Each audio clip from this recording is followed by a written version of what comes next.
Let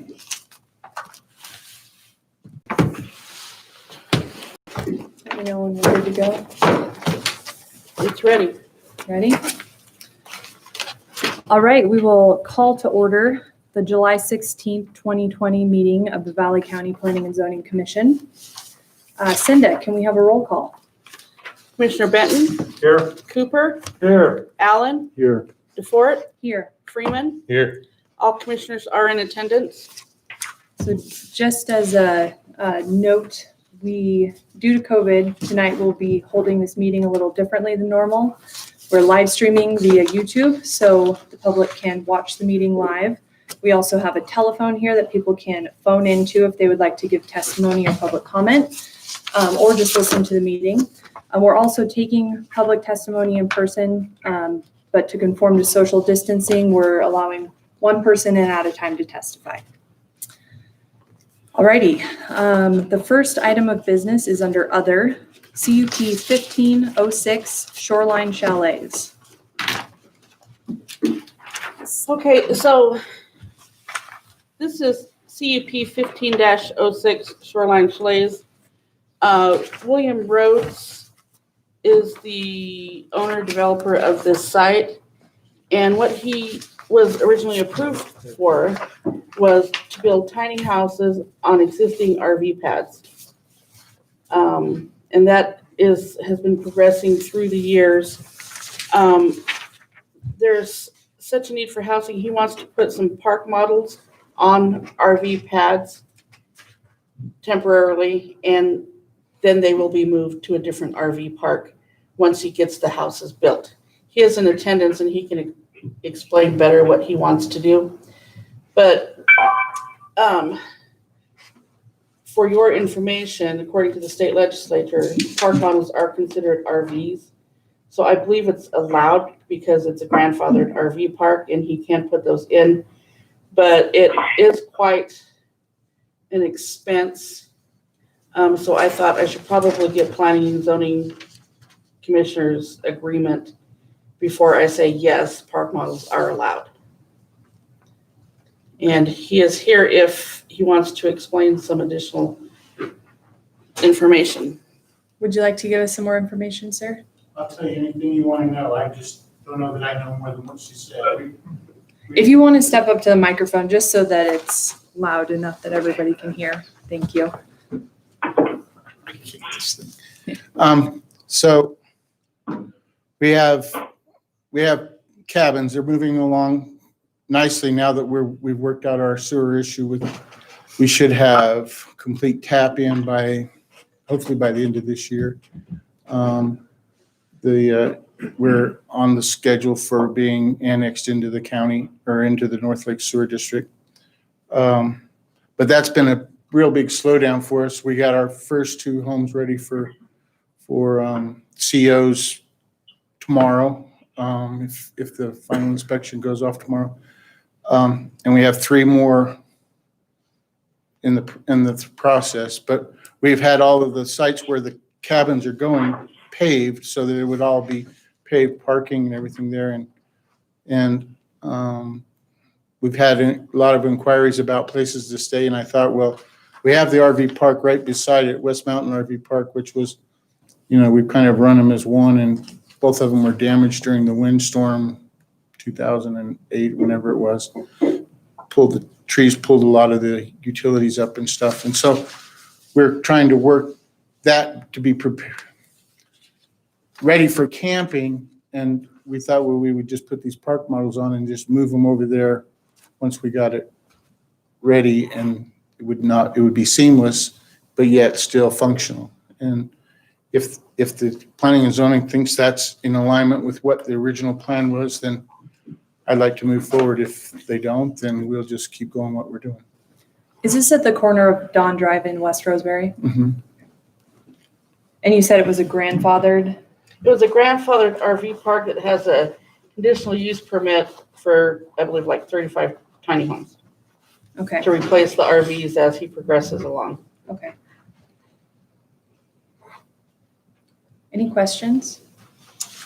I don't at this time. I have none.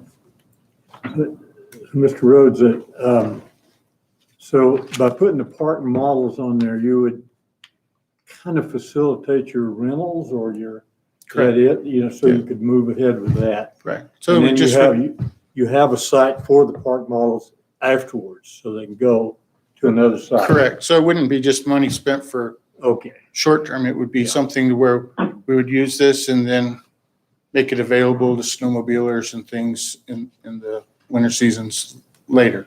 Okay. I think it suits a dual purpose. We don't want we'll make them nice looking, but we don't want to make them permanent because our plan has always been from the very beginning to build our little cottages and that's moving, but not fast enough for those that need someplace to go. Yeah. It would help with the housing issue immediately. Okay. How many tiny homes are built currently at the site? We have 2 that are in completion, 2 that we should get COs any day, and 3 that are framed and Okay. all the rough ends done. That's as far as we can go until we have our cistern in for fire protection, and that's been paid for, and we should have it here in late August, early September. And I did talk to Jess Ellis, the fire marshal, today, and he has no concerns with these park models. Okay, And this is not a public hearing, it's just confirmation of the administrative decision that the park models are RVs and they can go in there. and it is an action item, so we'll It need to is. vote.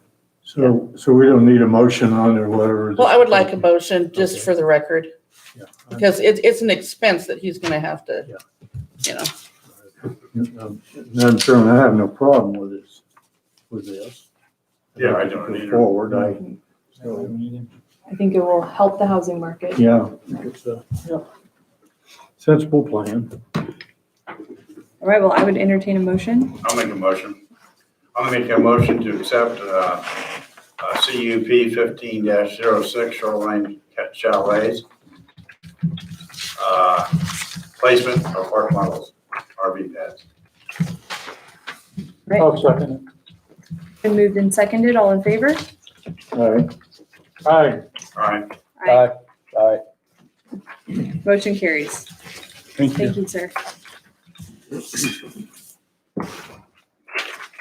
All right, the next item of business is old business, CUP 20-07 Valley County Recycling Site. This is a public hearing. This item was tabled from the June 11th meeting. So we need to remove it from the table and reopen the public hearing. Is there any ex parte or conflict of interest? No. No. No. All right, Cinda, can we have a staff report? Who moved it? I'm Do we sorry. need to move? Okay, so we need a motion to remove it from the table. I'll make that motion. I'll make a motion to use it, conditional use permit application 20-07 Valley County Recycling Site to remove from the table. I'll second. All right, it's been moved and seconded. All in favor? All right. Aye. Aye. Aye. All right, now I'll open the public hearing. There was no ex parte or conflict of interest. Okay, so the staff report for CUP application 20-07 Valley County Recycling Site. The Planning and Zoning Commission tabled CUP 20-07 on June 11th. The commission wanted additional information, including a detailed landscaping and watering plan, fence type, including location and color of slats within the fence, more specific phasing plan, including timeline to build a permanent structure matching other county buildings in the area, and a site plan that includes location of the fence, trees, and all setbacks, including Mr. Hunt's driveway. Additional items submitted by the applicant was a site plan, a landscaping plan, the fencing with the 8-foot chain link. And they will be putting slats in, either tan or green, and the applicant would prefer the sprung type structure based on cost. 5, the proposed time frame on construction of the covered facilities between 1 and 3 years, and bids and pictures were included for further information. Staff questions, comments from the staff report for June 2020. Are you proposing to place a sign at the entrance? A sign permit would be required. And then what will the fabric structure look like? Will it be white, tan, green, etc.? And they did provide that additional information in the packet. I will not read the conditions of approval into the record again because those were read at the last public hearing. Since the staff report was completed, received a letter from Robert Hunt dated July 14th. He said he finds the resubmittal more complete and informative than the original. Appreciates the concessions, agrees with Commissioner Allen that the site needs a permanent structure. Doesn't appear to show location of the chain link fence, but I did talk to Commissioner Bingaman today, and he said where the line is on the aerial is exactly where the fence will be within a foot. And then the landscape plan calls for ponderosa and lodgepole pines. He does not believe the lodgepole pines provide enough mitigation for the visual impacts. Blaze maple trees.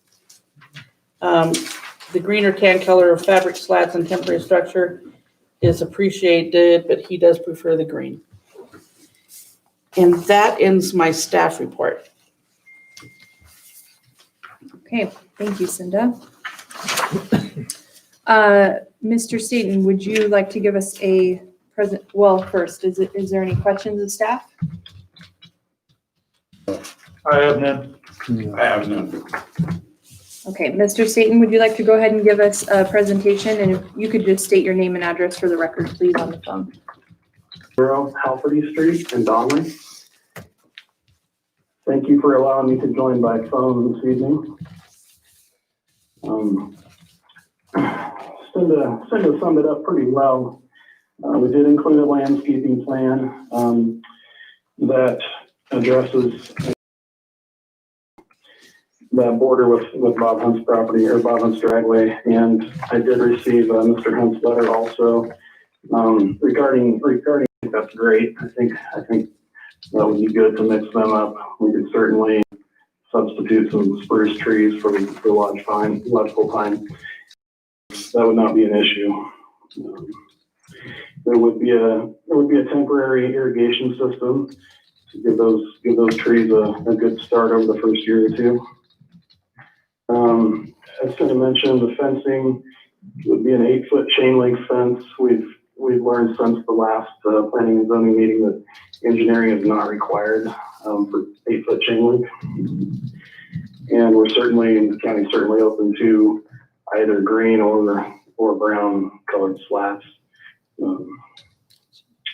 Regarding the phasing and the construction of a more permanent structure, the county does feel that the best use of public funds would be potentially one of those sprung structures. In your packet, there are some examples of those. There's a wide range of colors, pretty much any color design is available. The county would consider a more permanent structure, a metal-sided building, for example, but the preference is the sprung structure. And the proposed timeline for that would be 1 to 3 years, depending on how successful the program is.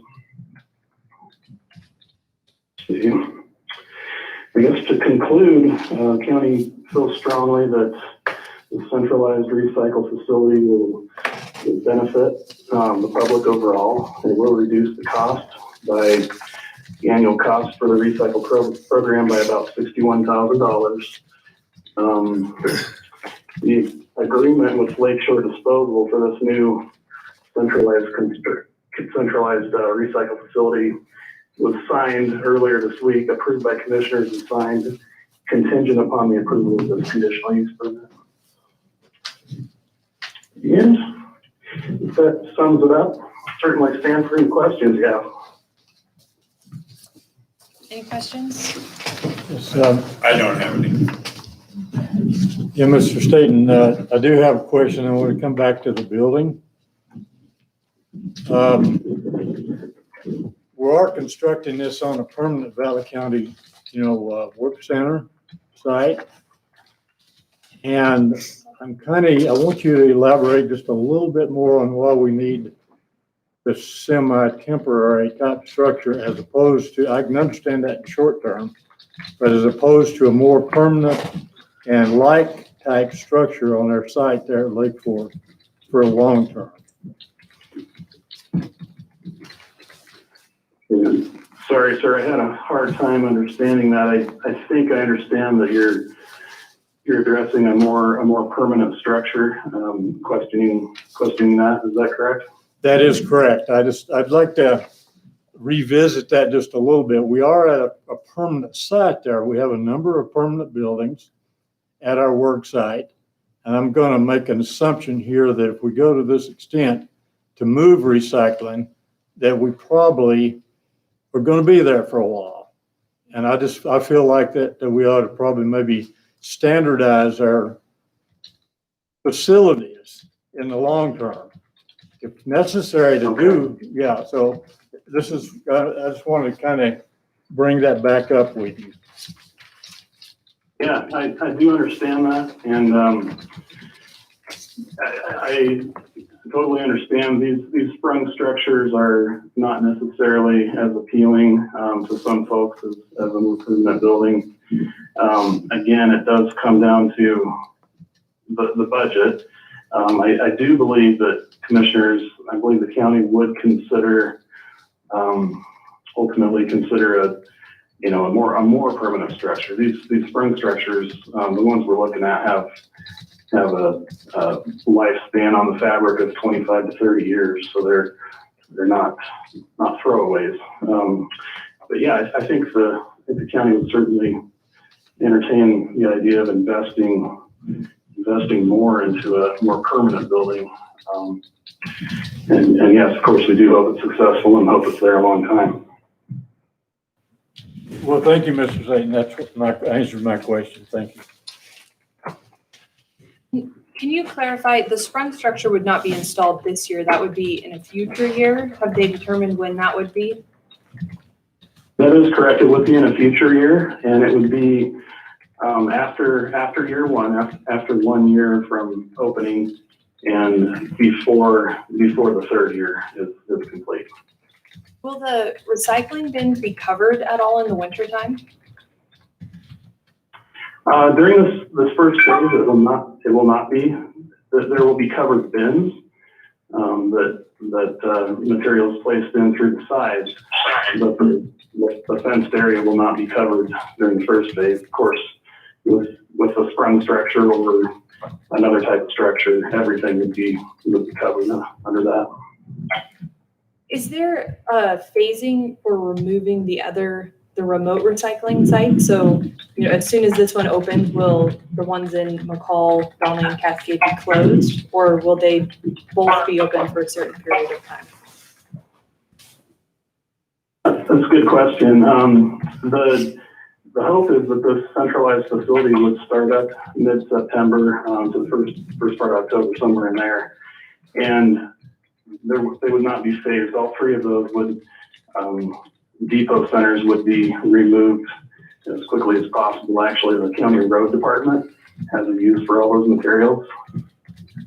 Would they be taking down the structures that are used for covering those bins now? There's some permanent structures at each of those sites. Yes, I'm sorry. To clarify, that's the material that the county road department would like to use. They'd like to remove those three structures and then place them somewhere else on county property for use within their department. Okay. Any questions, Scott? No. Okay. I don't think so. Any other questions of the applicant? I don't have any. All right, thank you, Mr. Staten. Thank you. At this point, we would take testimony from anyone from the public who is here in person to testify. We didn't have anyone sign up. And I don't see any deputies standing here to escort anyone in. That's not on this issue. sorry, was that someone on the phone who'd like to testify? This is Tom Welty. We were wanting, my wife and I, Thomas and Edith Welty, were wanting to testify on the conditional use permit for the facility transfer thing. Is this the appropriate time? For the Valley County recycling site?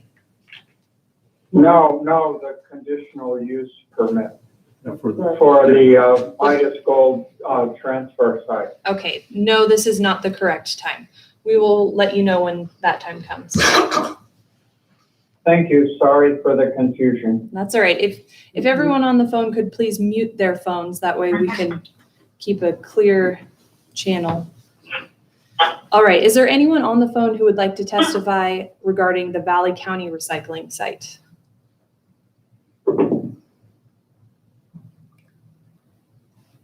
Okay, hearing none.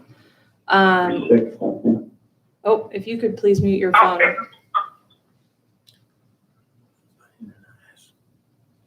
Okay, we'll go ahead and close the public hearing on the Valley County recycling site CUP and bring it to the table for discussion. Well, my one concern was what you had brought up as far as a more permanent facility. I think that you do need to prorate or do something enough where we have more of a permanent structure there instead of this free thing that you're talking about, even though, all the other, Mandel Fence Company and the landscaping, they had bids there, basically what each portion of that process was going to cost. And there's nothing in there about this spring building, and so, I hate to see the county spend the money then for that and then later build something, but I agree with you. I think there needs to be a more permanent, it would blend in with the rest of the county facility that's out there right now. yeah.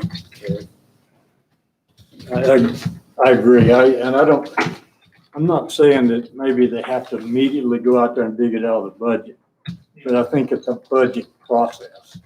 Say, okay, within, say, what's reasonable, like 3 years maybe, we're gonna make it, it's gonna blend in with our facilities. I've always had a little bit of problem with these Quonset huts.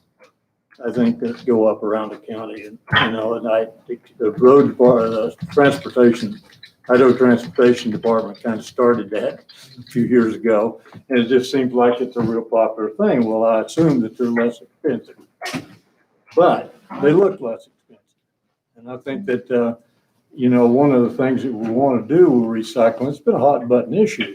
We need to make it something that shows a positive move forward, futuristically, looking. In other words, it's not a Band-Aid project, I don't think personally. So that's about the only, and that is really my only concern with it. I agree with the landscape and the fence thing and everything. It's okay. I don't have a problem with that. So I agree with the color of the sliding on the bench, should be green. and it sounds like, according to Mr. Staten, that they're willing to consider that, put it into the budget, move forward, moving forward. Then we need to look at the actual structure that you're going to put up too, because it comes in, a variety of colors. Right.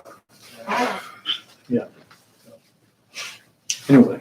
So we'd hate to have the county spend a bunch of money on a sprung structure and then require them to build a permanent structure a Right. few years down the road, unless maybe there's value in selling that sprung structure. Mm-hmm. Because, they say they last 25 to 35 years. If there's value for a used one, maybe they could recoup some of the costs that way. Yeah. Would we want to hear an update from them on maybe a budget planning process for a permanent structure in the short term, maybe a year or 2 years or 3 years? For every Well, year. Yeah. Yeah, I think based on what I heard, if we approve it, we could approve it with a condition that it goes forward that way. I mean, and admittedly this year, most of that stuff's gonna be sitting outdoors. Right. So, so I guess, I don't know, kind of hate that. I Right. understand what you're saying though. And we arbitrarily put them in, the county into a time frame to remove that and put a permanent structure in. When is the county's fiscal year, Cinda? When do they do their budgeting process? It starts the 1st of October, so it's not going to be in this year's budget most likely. What I might recommend is, they said that they weren't going to do the sprung structure for 1 to 3 years. Just recommend that they do a permanent structure instead of a sprung structure. Yeah, that is true. If they determine that it's successful and it's going to be a permanent operation. Yeah. Yeah. That they wait that time to make that determination and then put a structure in. Because the cost savings, what did he say, 61,000 a year? So they'd probably have to wait until they had saved enough in the cost savings to be able to use that for the sprung structure. Might as well wait a little bit longer for permanent. And the ones that we have right now are gonna be a benefit to the road crews. This stuff's not going away. Right. I mean, there's a They value should move there. them to the new locations. Well, I see. Somebody else already called. Do we want to require that it be a permanent structure? Or should we ask for an update? Because if they're doing the budget for the next fiscal year in October, you don't think that they would have the sprung structure in the budget for 2021 then?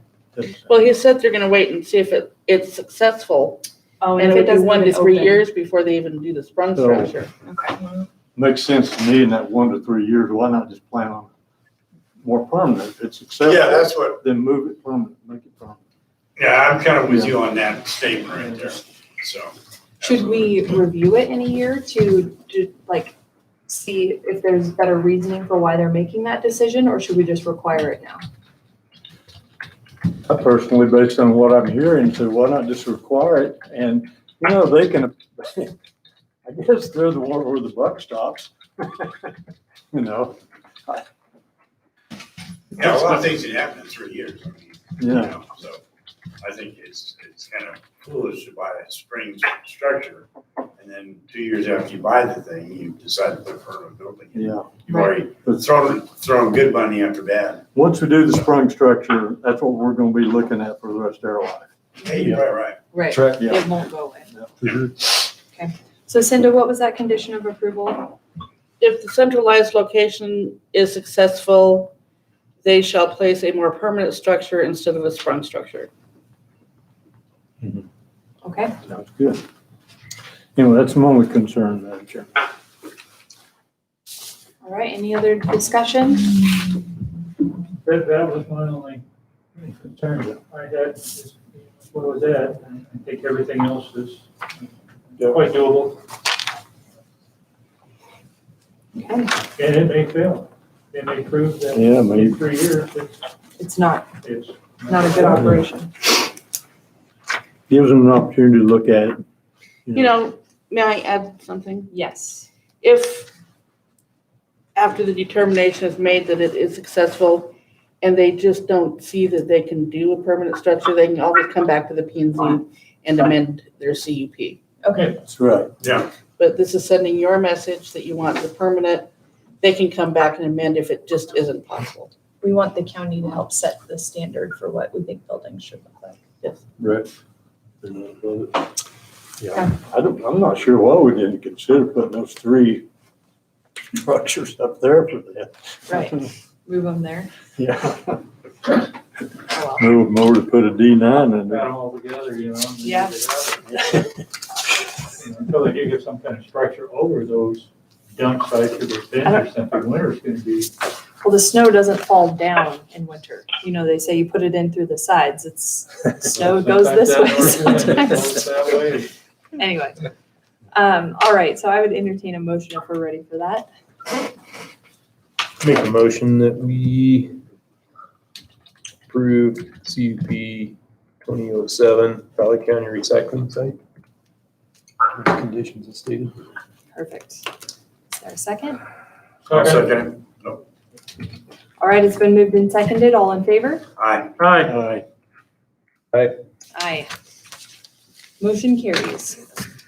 There is a 10-day appeal period in which anyone can appeal our decision to the Board of County Commissioners if they so choose. All right, the next item of business, CUP 20-12 Stidmak Gold Project Logistics Facility. At this time, I will open the public hearing. Is there any ex parte or conflict of interest? No. No. No. No. Yes, I have a conflict of interest. So at this point, I will turn it over to you, Scott. Well, thank you.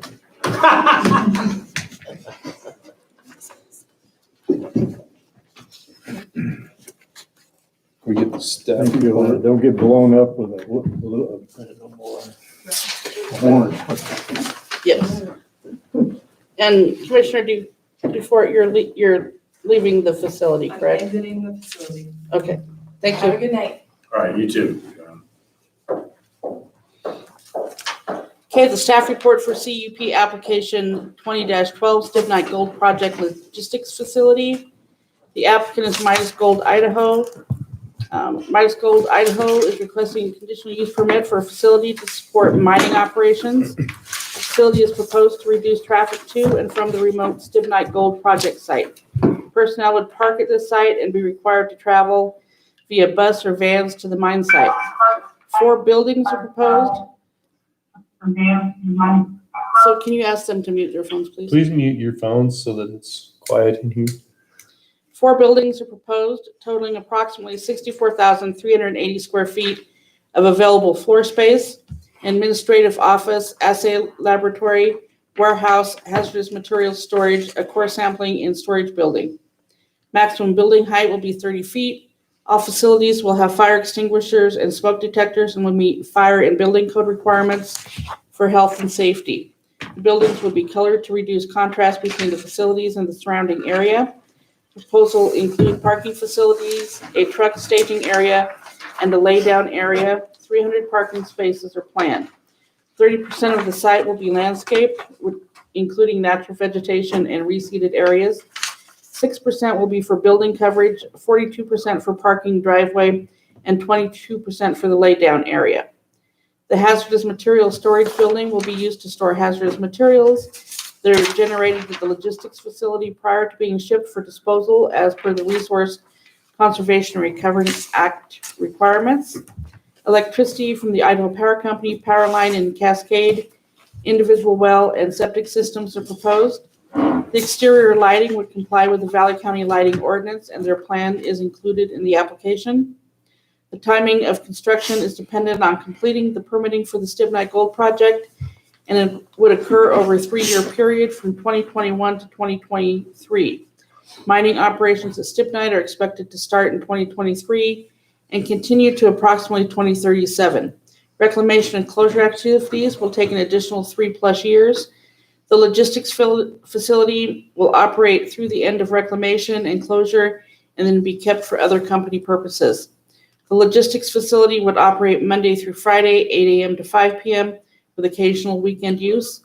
Portions of the site not identified for grading or facility construction will be left in their current condition.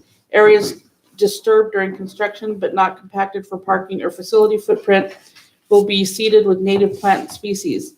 The 2 wetland areas would be protected. The 25-acre site is adjacent and east of Warm Lake Road, approximately 8.5 miles east of Highway 55. A traffic impact study is included in the application. 3 ingress-egress entries are proposed, one of which would only be used during construction activities. Findings: application was made to Planning and Zoning on May 26, 2020. Legal notice was posted in the Star News on June 18th and 25th. Potentially affected agencies were notified on June 9th. Neighbors within 300 feet of their property line were notified by fax sheet sent June 9th, and the site was posted on June 25th. The application was posted on the Valley County Public Hearing website. Agency comments received. Central District Health replied in a review sheet stating they have issued a septic permit for this facility. Applicant will need to verify with DEQ if a public water system will be required.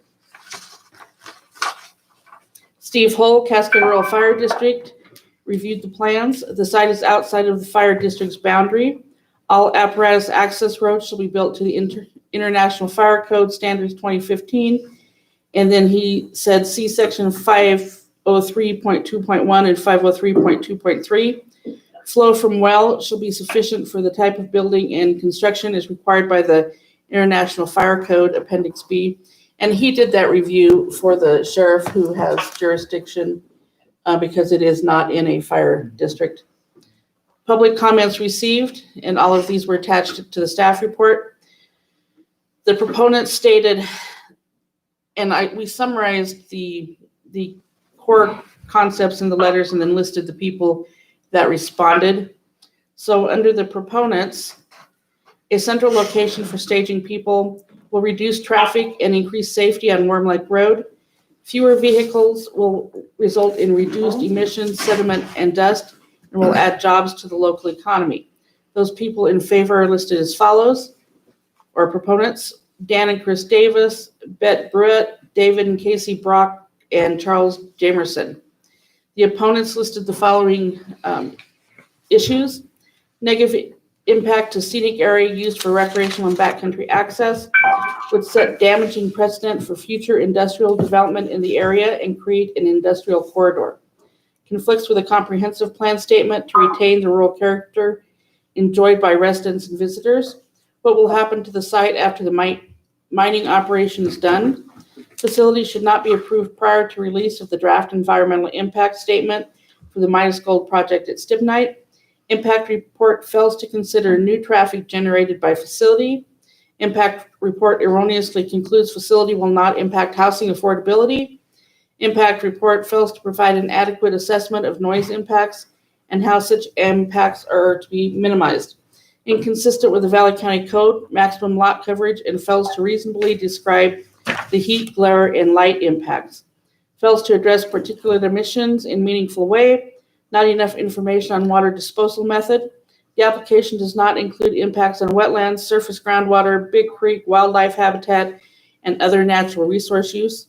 The potential for fire, explosion, and other hazards from producing, storing, and transporting hazardous chemicals is not disclosed. Mitigation of visual impacts are inadequate. Revenue and economic impact analysis is inadequate. The people that submitted letters as opponents are as follows: Save the South Fork Salmon, Amy Rush, Dr. Nora Fluke, Jared Alexander, Mary Lou Rush, Marilyn Olson, John Lewinsky, Judy Anderson, Mary Pedersen, Kristen Byerly, John Riff, Craig Rabe, Charles Ray, Tora Anderson, John Benston, Julia Welch, Zach Sears, Will Stubblefield, Ruth Lewinsky, Scott Amos, Linda Jarsky, Justin Kleberg, Michelle Blank, Kevin Studley, and Rachel Ackerman. Physical characteristics of the site are as follows. It's relatively flat land with tree cover and primarily lodgepole. Surrounding land use includes agricultural, timber, and grazing. The proposal is categorized under 6 industrial uses: A, light industry. I listed different parts of the ordinance for your review here, covering the minimum lot area, minimum setbacks, maximum building heights, and then the site improvement requirements. Staff's compatibility rating was a positive 17. I did have some additional questions. Will there be 24 hours per day security guards at the facility? What is involved in the disposal of hazardous waste with the Resource Conservation and Recovering Act requirements? Is it federal? Who enforces and or monitors? What chemicals will be located on site? Can you increase setback along Warm Lake Road in order to retain the fringe trees so that the 8-foot chain link fence with wire on top is not as visible to the people passing by on Warm Lake Road? Will there be slats in the chain link fence? What will happen to the buildings after reclamation of the mine? What will be your participation in the recommended intersection improvements listed in Table 25? In Table 25 on page 45 of the application. Can parking lot lighting be motion sensors so lights are not on when the parking lot is not in use? What is the substation shown on the plans? Who will own the substation shown on the plans? The site plan shows an undisturbed area, but the grading plan shows a substation. Please describe the association with Idaho Power. Please address the water quality and wetland issues brought up in various correspondence. Do you anticipate starting construction of this facility prior to approval of the activities at Stibnite? And some of the correspondence identified various areas of the comprehensive plan that address the rural character and small town feeling being retained. The comprehensive plan also addresses this specific issue in Chapter 9, Economic Development. And that comp plan area addressed the historical use of mines out in Stibnite. Proposed conditions of approval are as follows. 1, the application, the staff report, and the provisions of the land use and development ordinance are all made a part as if written in full herein. 2, any change in the nature or scope of land use activities shall require an additional conditional use permit. 3, the use shall be established according to the phasing plan, or this permit shall be null and void. The use shall not be started until approval of mining activities is approved. Something like that. 4, the issuance of this permit, these conditions will not relieve the applicant from complying with applicable county, state, or federal laws or regulations, or be construed as permission to operate in violation of these statute or regulation. Violation of these laws, regulations, or rules may be grounds for revocation of the conditional use permit or grounds for suspension of the conditional use permit. 5, all lights shall be fully shielded so that there is no upward or horizontal projection of lights. The lights can only be a maximum of 20 feet in height and 3,000 Kelvin. The applicant shall provide and maintain orderly and proper disposal of waste, including byproducts of the operation, other solid waste, hazardous waste, and sanitary waste. Must comply with Central District health requirements. 8, the minimum building setbacks for light industrial uses shall be 50 feet from the front, rear, and side street property lines and 30 feet from the side property lines. Parking lots must comply with setback standards. New structures, including fencing greater than 6 feet, must have building permits and be approved as part of the conditional use permit. 11, the site must be kept neat and orderly. 12, shall obtain a sign permit prior to installation of a sign. 13, perimeter landscaping shall be installed prior to July 1st, 2021. If landscaping dies, it must be replaced. Landscaping must be irrigated and maintained. 14, hours of operation are limited to 7 a.m. to 7 p.m. Monday through Saturday. 15, a stormwater management plan shall be approved by the Valley County engineer prior to excavation. 16, will need an approach permit from the Valley County Road Department. 17, shall enter into an agreement with the Board of County Commissioners to mitigate impacts to the road system and Idaho Transportation Department. And 18, after reclamation and the facility is no longer needed, a new conditional use permit will be required prior to use. If there is no further use of the site, the structure will be removed and the site reclaimed. Since the staff report was completed, we received additional correspondence. And it was emailed to most of you yesterday, and you had it prior to the meeting this evening. The applicant submitted a response to the questions posed by staff, but I'm going to let them address those questions. And then I received letters from proponents, and the list of similar comments are as follows. Will mitigate concerns of transporting materials and people to and from the mine site. Will reduce the number of employee trips to the mine site. Provides a parking area. Evidence of listening to the citizens. Will clean up old mine site and alleviate environmental concerns. Well thought out. Beneficial to the community. Will provide high-paying local jobs with benefits. Year-round employment opportunities. Will consolidate loads to and from Stibnite of goods and employees and decrease carbon footprint. Will be a traffic control. Will decrease wear and tear on Warm Lake Road. Midas Gold are excellent neighbors, patrons, stewards of the land, and active participants in the local communities. Midas supports local businesses. Will bring jobs closer to the community. Will promote the local economy. Hours of operation are weekdays. Will reduce noise and light pollution near the Cascade community. Will provide opportunity for young adults to stay in Cascade. Midas will assist the schools. Will enable the placement of fiber optics in Warm Lake Road. Positive impacts outweigh negative impacts. Cannot just rely on tourism. And Cascade needs this for living wage jobs.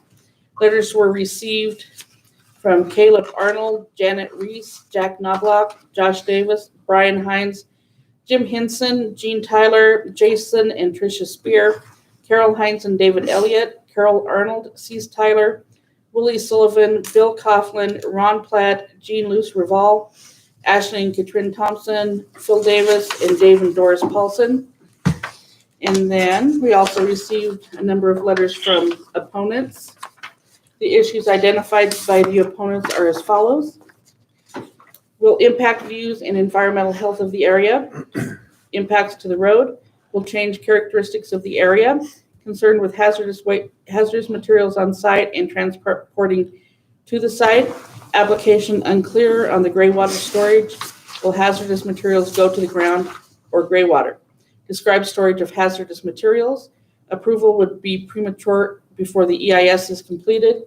How will groundwater, surface water, wetlands, and riparian areas be protected?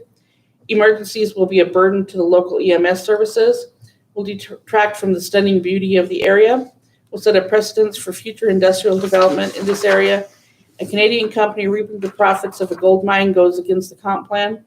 Comp plan says to retain the rural small town character. Impact a road after 20 years of heavy truck traffic. Does not address particulate emissions. Will adversely impact tourists at Warm Lake. Should delay until after final approval of the mine. Other permits should come first. Conflict of interest of governor and P&Z commissioner. Cannot let irresponsible company develop Valley County in this irresponsible way.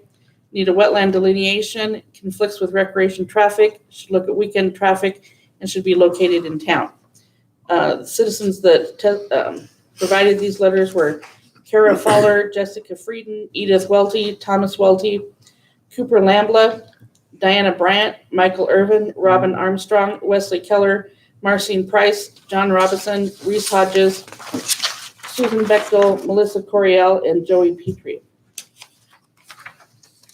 And that ends my staff report.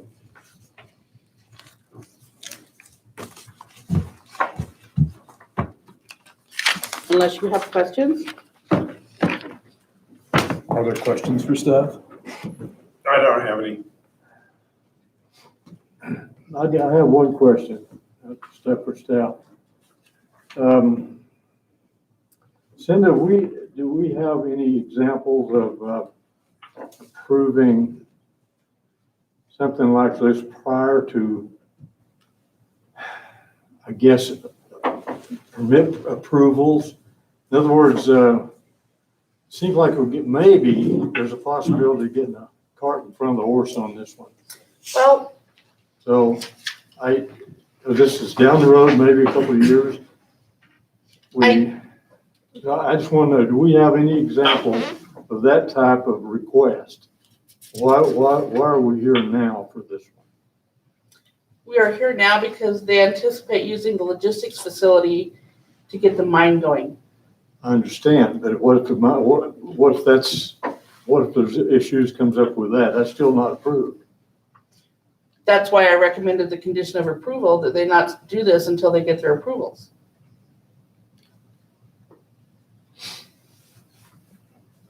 I do not have any examples of logistics facilities being approved prior to a mining operation. I believe that they wanted to get this done as like the stage one, so in anticipation of their approval, that they think that they're going to get next year. I'll let them address that. Okay, I just wondering if we had personally, I personally don't remember ever doing anything like this. I don't, we've never had this type of activity proposed. Most of the things we've dealt with are, tourist related subdivisions. We've had stuff where maybe buying a property was contingent on getting, approval, things like that. But this is a little different. Yeah.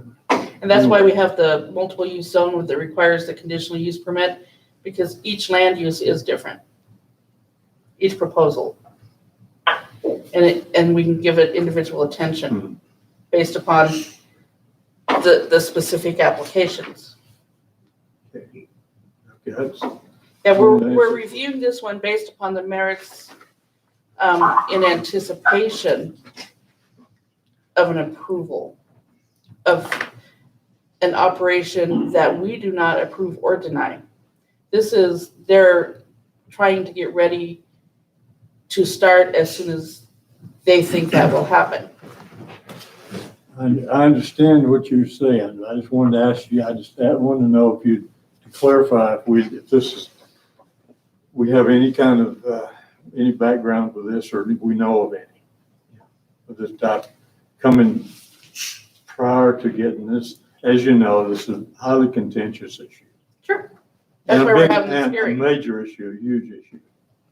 So come and ask for a fairly large CUP for something that's still possibly there's a negotiation, there's a variety of other things. So I'm willing to move forward, but I wanted to know if this is there a protocol that we can look at? Say, yeah, this is a. We have never approved a logistics facility for a mine in all of the history of planning and zoning. This is just in anticipation. It's, I believe, trying to get their ducks in a row as they proceed through the process. Okay, thank you. I'll ponder that and try to think back over the last quarter of a century We've been there a while. that I've been here. You have a better memory than I do. And we'll ask the same question to them, but I just wanted to know from our planning perspective how this sits. Yeah. I appreciate it. Thank you. Yeah, I'll have to ponder that one.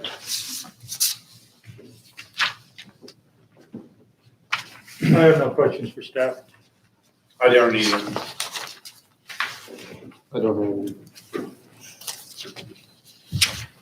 So at this time, we hear presentation by the applicant.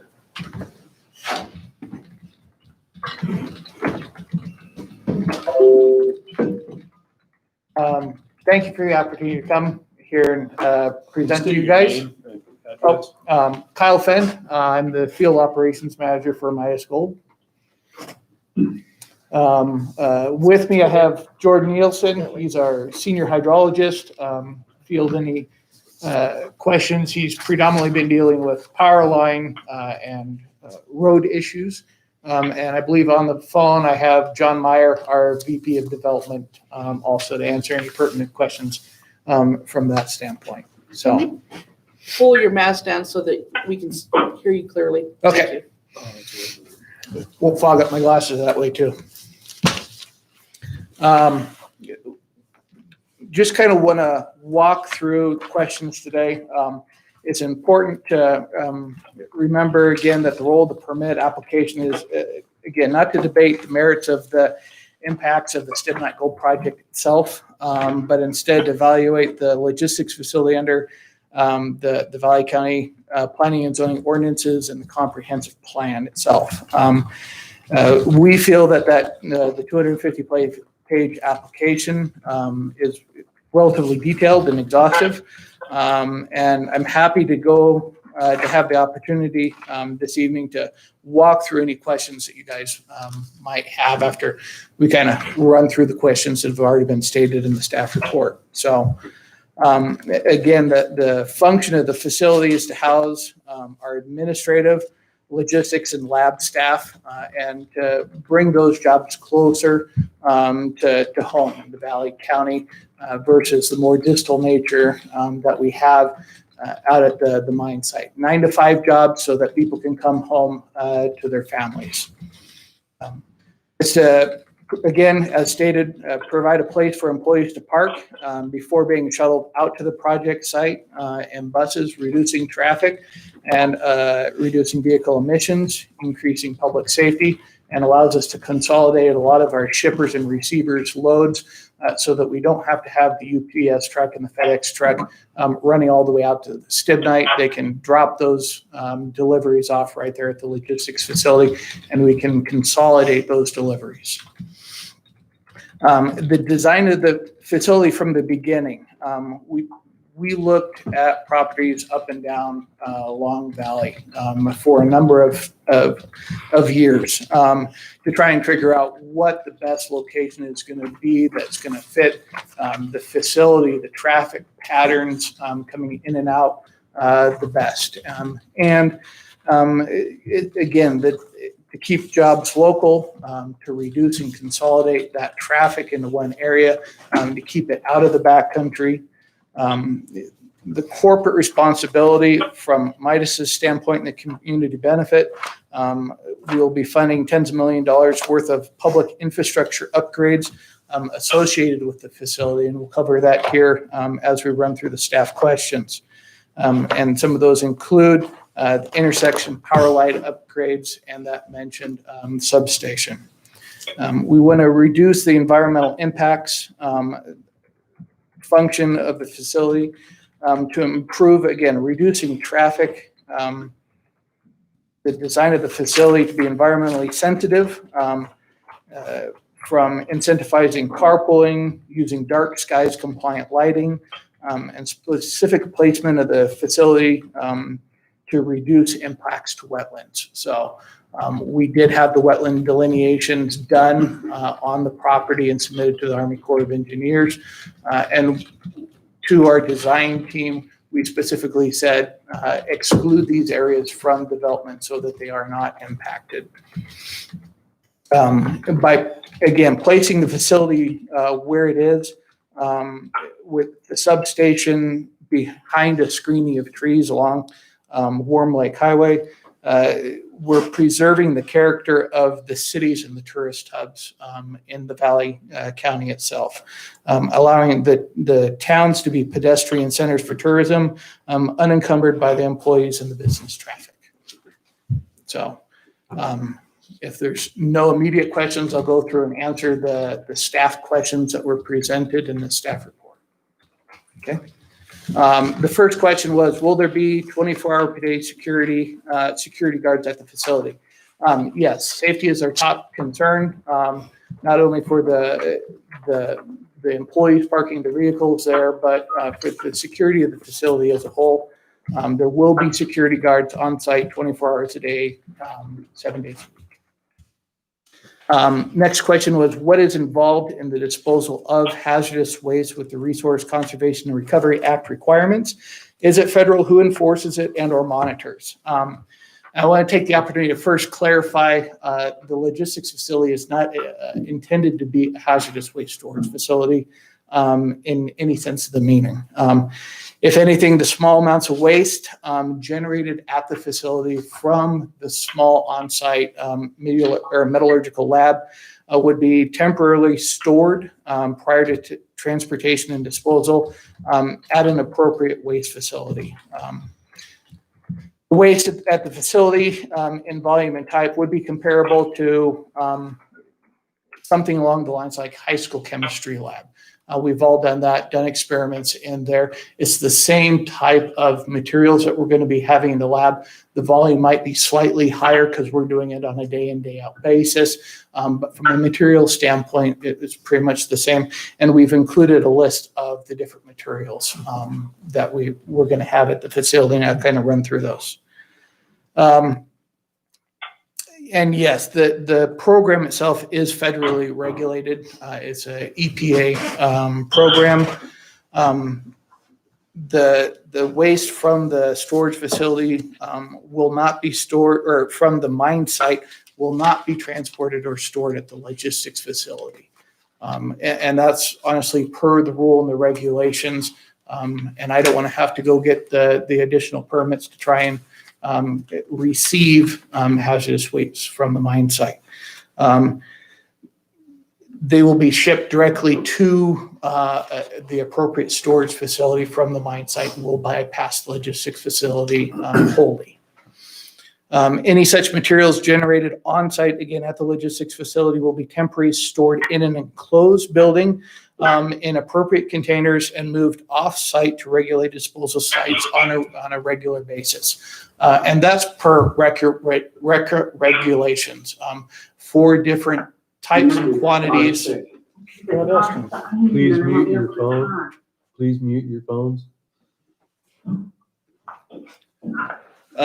Per record regulations, they have different quantities and storage of hazardous waste requirements, and that puts you into different categories on how long you can keep that waste on site, how often you have to ship it out, and how often you have to do inspections of the waste contained within the storage facility itself. Mr. Chairman, I can ask a question. Would it matter if we muted our volume until we're taking testimony We can't mute our volume. on the telephone? Then they couldn't hear us. So the videos, whatever's going out over this telephone? Now, the video is going out over YouTube off the computer. That is to people that just called in to listen. And they'll be providing, Okay, I'm sorry, but it's really distracting. right, Let's there's figure out a nothing we way. can do about it. They need to mute their phones. Sorry. If they won't mute their phones, we'll hang up and then call them. I have their phone numbers, the ones that signed up to testify. Let's see where I was at. I have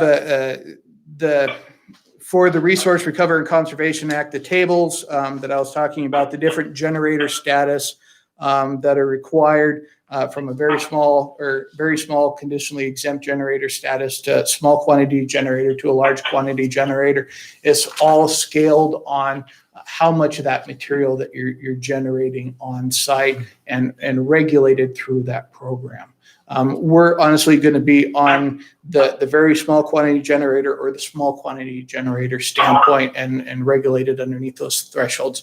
If at any point in time we jump between them, we then have to fall underneath the regulations of whatever category that we fit under.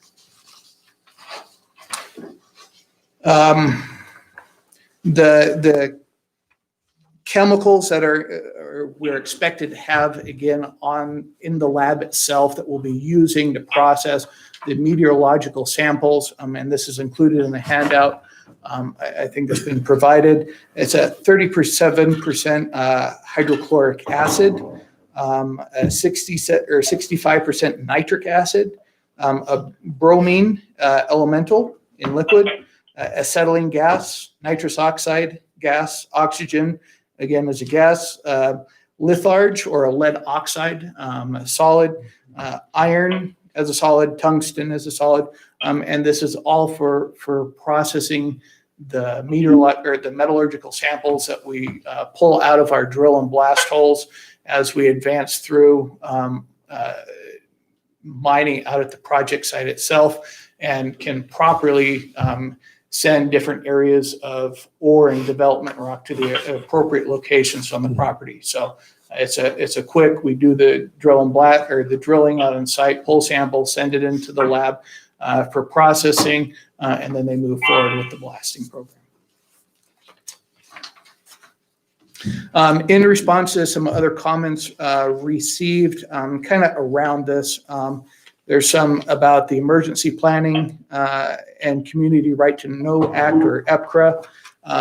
MySchool has been in compliant, has complied with all of our reporting requirements of that act since 2012.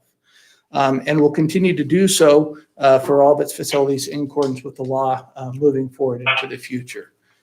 So on an annual basis, we send reports in to the State Emergency Coordinating Planner, to the Valley County Emergency Operations Center designated coordinator, and to the fire chief out in Yellow Pine as well.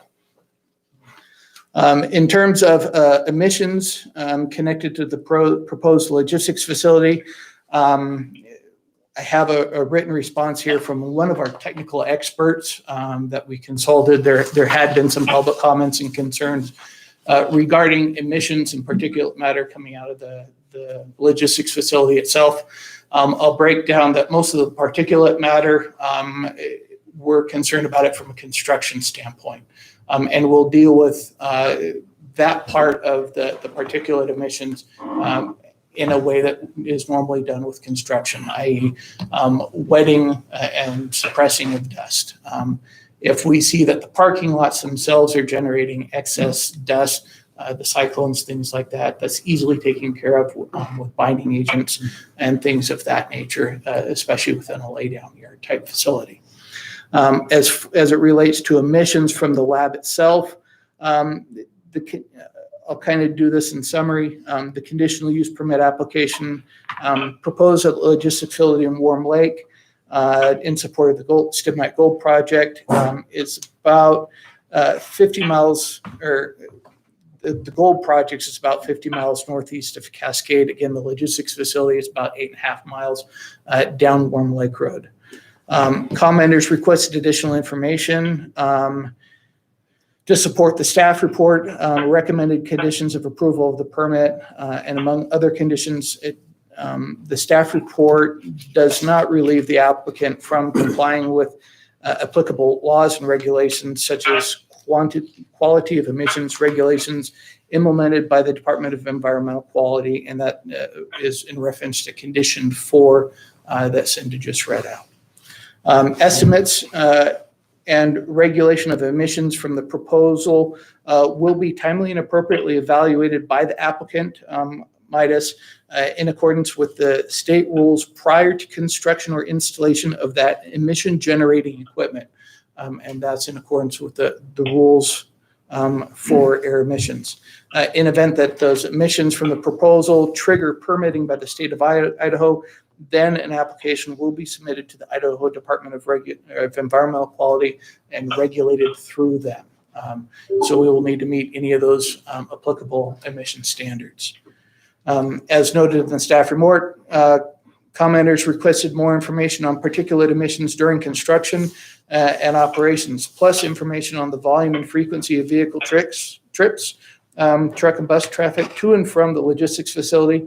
And as stated in the application, normal emissions of particulate matter are anticipated during construction and operations of the logistics facility. And as I mentioned, the standard way of dealing with that from a clearing and grubbing and grading standpoint is to make sure that that material is wetted down and not generating a fugitive dust. Information on traffic flow is available in the application's transportation impact study. It's that nice big thick section at the back of the conditional use permit. Sections 4 and 5 included with the conditional use permit application specify the information on that heavy truck traffic as provided in section 4, while traffic estimates during construction and operation are provided in section 5.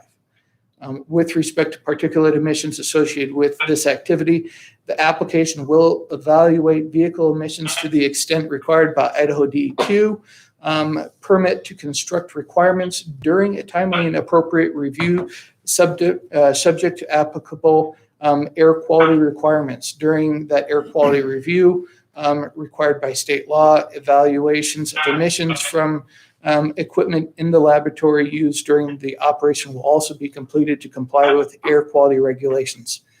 In the event that the emissions estimates require permitting, the Idaho Department of Environmental Quality, the applicant will submit an application and obtain a permit prior to commencing construction of the logistics facility.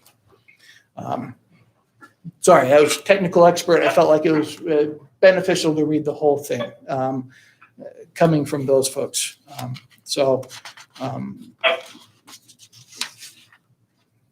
The next question here is, can we increase the setback along the Warm Lake Road in order to maintain the fringe trees so that that 8-foot chain link fence with wire on top is not visible to people passing by on Warm Lake Road? MISA's goal at this facility is to minimize our impacts. And that's kind of the theme through the whole process here. Retaining the tree fringe along the roadside is a great way to provide that visual barrier.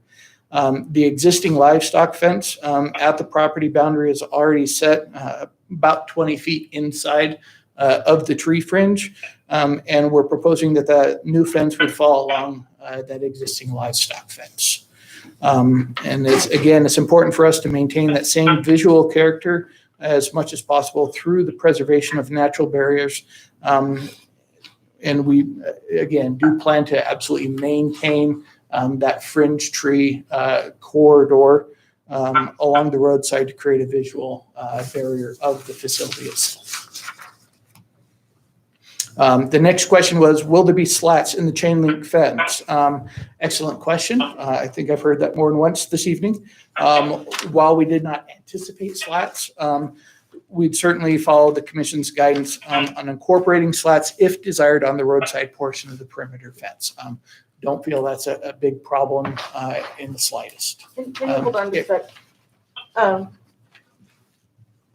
Can you tell those people that if they hit *6, it will mute their phones, please? Those of you on your phones, if you would hit *6, it will mute your phone so that we don't hear the feedback on our end of the meeting here.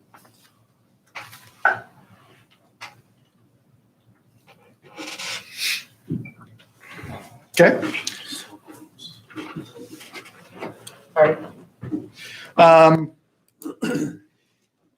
The next question was, what will happen to the buildings after the reclamation of the mine? The facility will operate through the end of reclamation and closure once Myers Gold no longer needs the facility. It could be sold for other business uses. However, the previous owner has a first right of refusal on the property. So,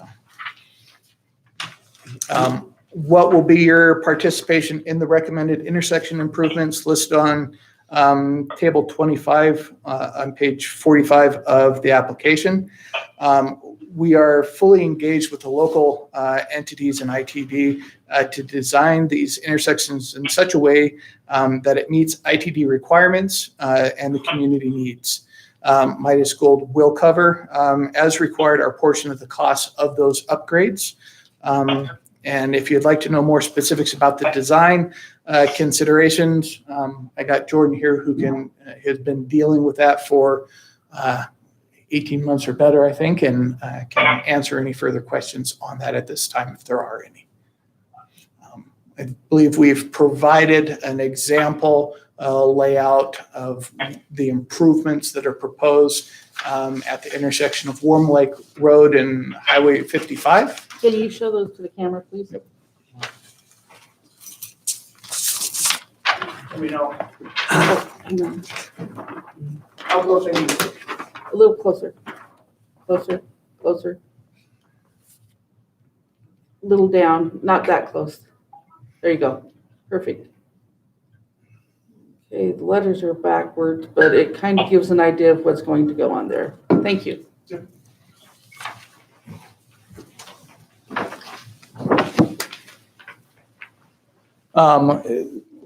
We're running through similar evaluations with the ITD and the city of McCall also for the intersections at Diamond Hard Lane and Boydston.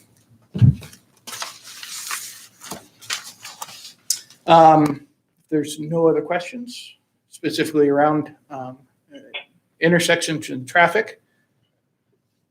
The next question was, can parking lot lighting be motion sensors so that lights are not on when the parking lot is not in use? Absolutely. In fact, doing so aligns with our dark skies policy from a project itself. The tenets of the policy are to light only what is needed with the right lighting at the right time, and using motion sensors fits within that guidance. Additionally, following the dark skies guidance helped us reduce the lighting at this site by about 50%. We asked our engineers to go through and do the evaluation. They sent over the lighting plan, and it included light fixtures all the way around all of the buildings instead of just over the doorways. And immediately I had to go through, and Jordan can testify that I basically scratched off about half the lights that they had included on the facility, so that again, lights are only where they are, and for the different areas from a safety standpoint. So.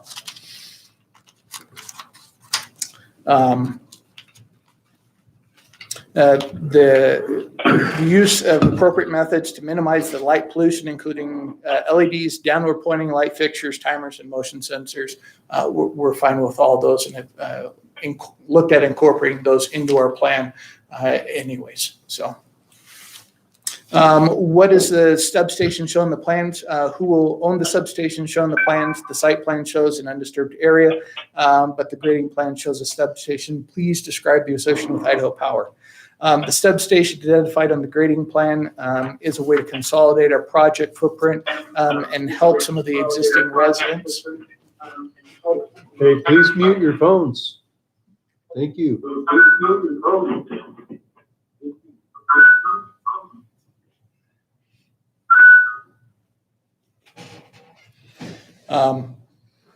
It was also a little bit of a later addition in the project after coordination with in the design, part of the process after we were doing consultation with Idaho Power and the landowner where the existing substation is located. The project requires Myers Gold to upgrade the existing transmission line from Lake Fork to Stidmak. And with this comes upgraded substations. These improvements are at Myers Gold's expense and will benefit the region through adding additional capacity and reliability to those services.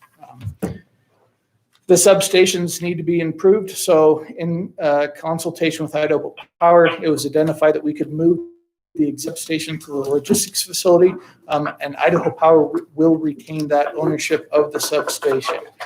The benefits of that relocation and move are it allows for the larger substation needed for the upgraded power and distribution line, which will provide that greater reliability to the overall power corridor for Valley County residents and businesses. It consolidates the industrial footprint to one property rather than having it spread out among two. The new upgraded substation would be sheltered from view by the visual barrier of the retained tree lines, whereas the existing substation is not sheltered from view. I think you guys all know where this is, coming down the hill just past Horseshoe Bend on the left-hand side of the road. The current substation would be removed and the land reclaimed upon the completion of the new substation. The next question was please address water quality and wetland issues brought up in some of the various correspondences. Water quality and wetlands are extremely important to Midas. It's one of the reasons we've designed the Stidmak project the way we have. In order to do our business, we have to prioritize the protection of water and habitat, are committed to doing so because it is the right thing to do, because it's the law, and because it's the only way for us to run a successful business.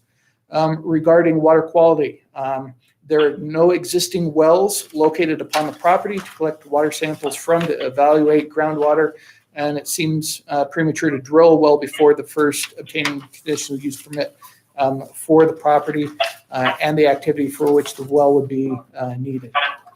Once the CUP has been issued and the mine permits received, we'll be able to then drill the required wells to collect proper water quality samples and evaluate existing groundwater quality resources.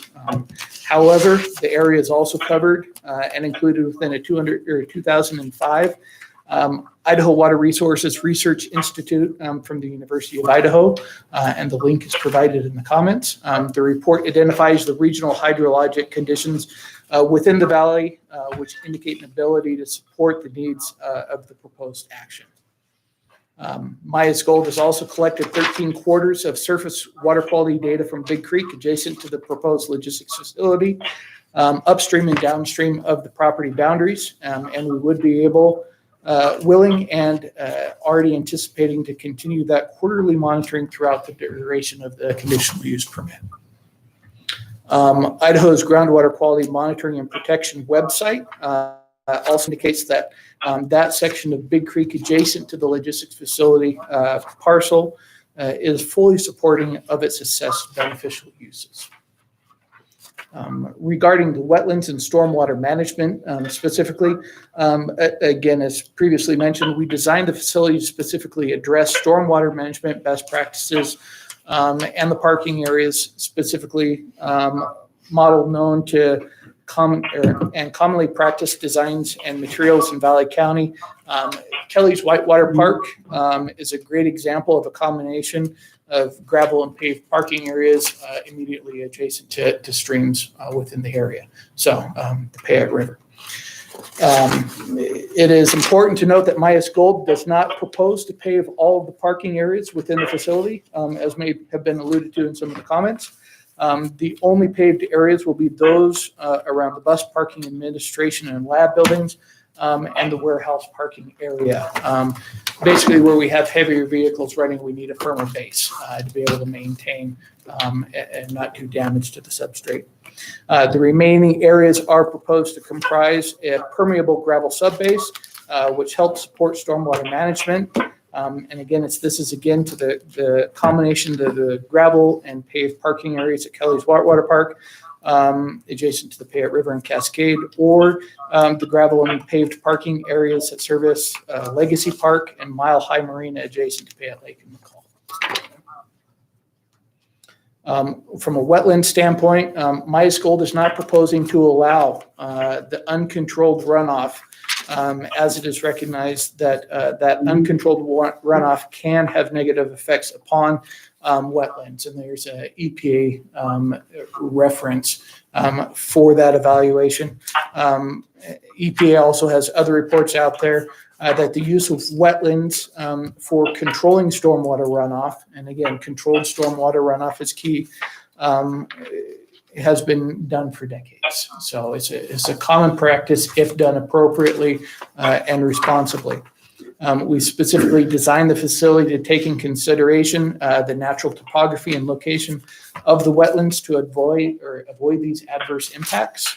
Myas Gold is designed and shown placement of best management practices known to mitigate the negative effects of uncontrolled stormwater management on wetland resources.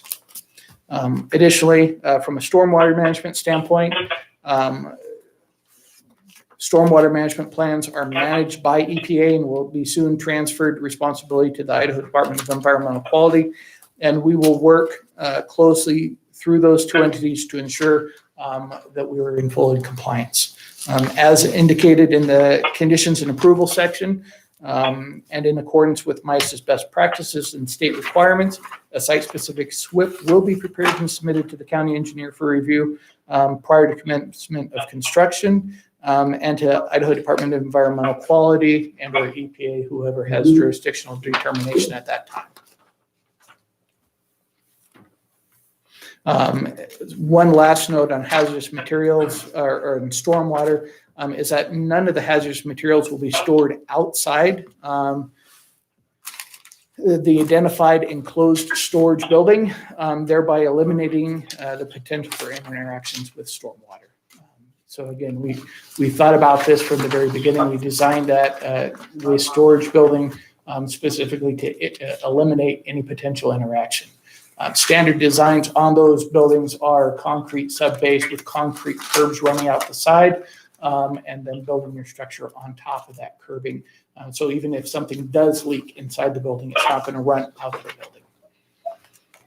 building. Do you anticipate starting construction of this facility prior to approval of activities at Stidmak? No. Myas Gold does not anticipate starting construction of the logistics facility until a final EIS record of decision is received. And there was questions regarding timing. I'll take this time to slip that in here real quick. It's not unusual to try and run permitting in parallel for the jurisdictions that have jurisdiction over those particular areas. From the logistics facility itself, as mentioned in the conditions of approval, we have to get an egress approvals off of the highway with the Valley County Road Department. We then have to go through and get building permits for all the buildings and structures with the building permits and the designs of those building permits. And as we move forward, we'll be running through and doing the evaluation of the air permitting. It's not dissimilar with the other 50 permits that we need to support the mine infrastructure itself. A lot of these are running on parallel tracks if and when we can. If we ran them all sequentially, even after we got the final ES, we'd never be able to get the mine built.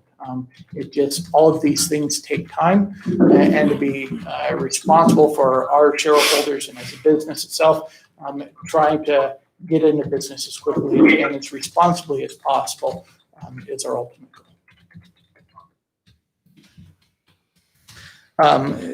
Next question, some of the correspondences identified various areas of the comprehensive plan that address the rural character and small town feel being retained. The comprehensive plan also addresses these specific issues in Chapter 9 of the Economic Development. It is important to clarify that the logistics facility, again, is not akin to a heavy industrial park. It's a light industrial facility, and it probably fits on the lower end of that light industrial facility description classification. It comprises of offices, a warehouse, employee parking, and a small-scale assay lab. I believe in the site plans itself, the lab itself is identified as a size of about 12 by 60 from a size standpoint. And again, it's similar to many businesses within Valley County. If you exclude the lab, the warehousing, the office space, the laydown yard, those are very much akin to, say, Franklin Building Supply right on Highway 55 itself.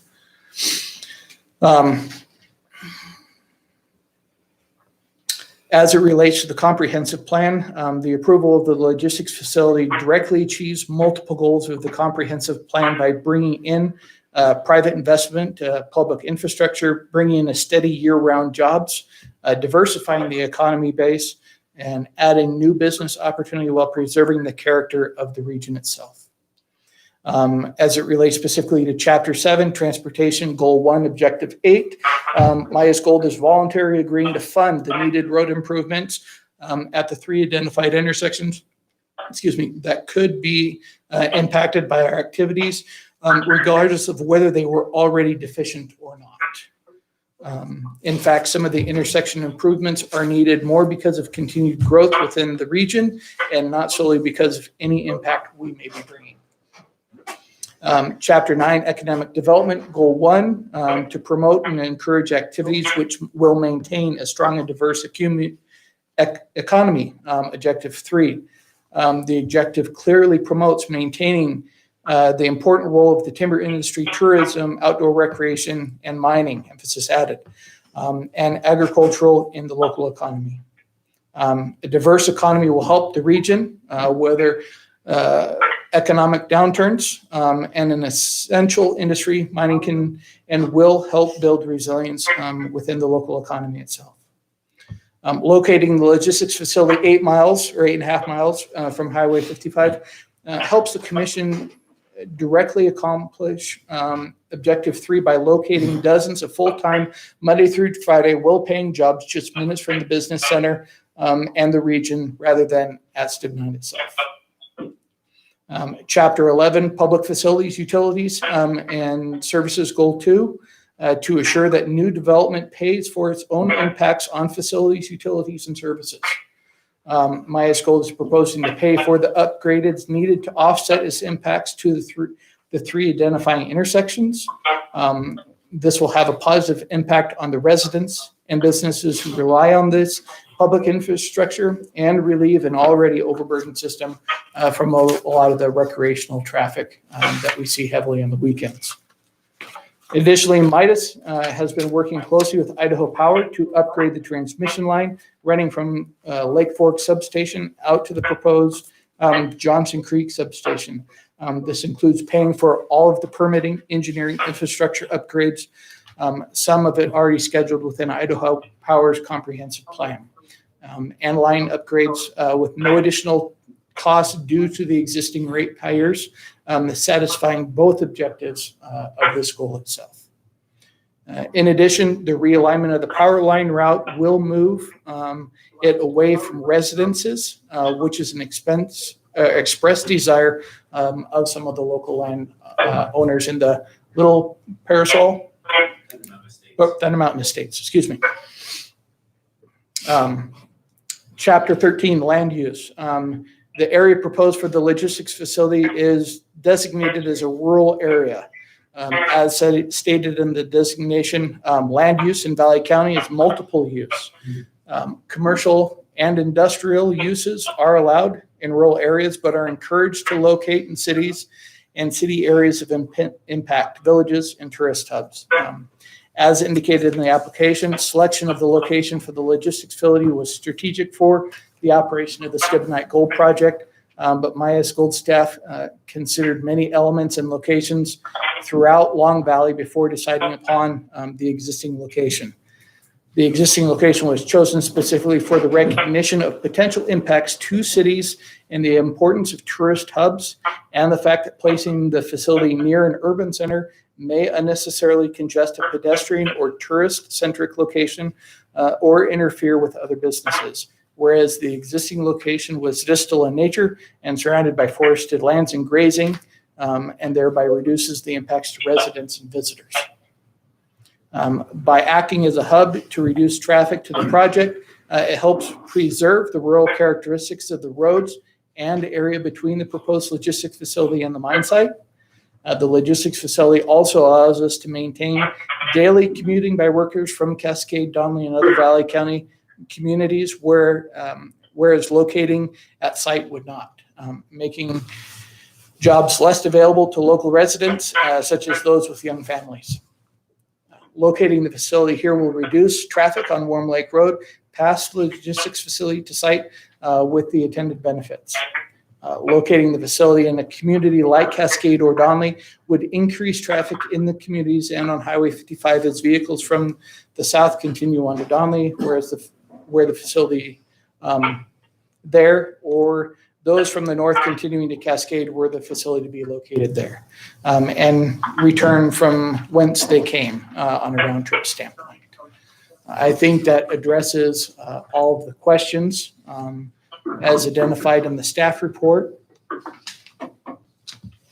From a conditions of approval standpoint, realistically, Maya's Gold does not have any objection to those conditions of approval. I had a question about the building permit or requirement on the chain link fence. That one seemed a little bit different, and just wanting some additional clarification from the staff if possible on that particular item.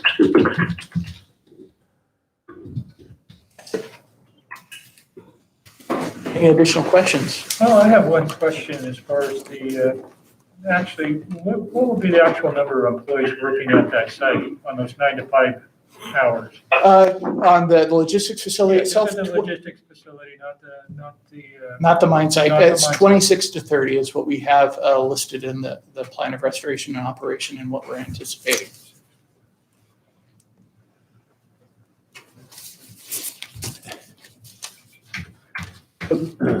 Kyle, I know you've answered or attempted to answer most of these, and I really apologize for this distraction. I wish we had some way to do something, because it's really hard to focus on this kind of stuff, but I have a couple of questions. Yep. And again, I know that you've talked about this, but to go back to your choice of this location, did you consider trying to locate yourself within one of our municipalities, or at least adjacent, so that, because I know personally that these communities could use the type of infrastructure, particularly Cascade, and tax base wise and all that kind of stuff. And I know it's probably not appropriate for us to get into that kind of stuff, but it'd be nice to see these kind of, you have this, you're proposing a fairly large scale, I guess, I assume it's industrial. Light industrial. Light industrial, but in a fairly pristine part of the community, which is a little bit of a rub with the comp plan or visions in the comp plan.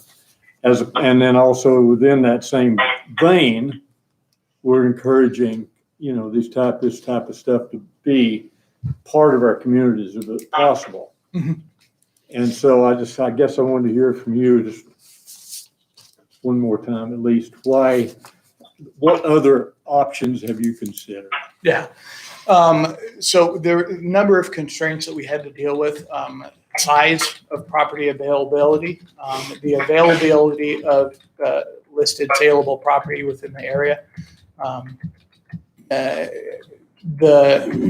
We felt, I guess, as a company, that we wanted to respect the nature of the communities here, and that they are predominantly tourism centric, and we didn't want to have a negative impact on that tourism by having a light industrial facility like this located adjacent to the town, or in those areas specifically.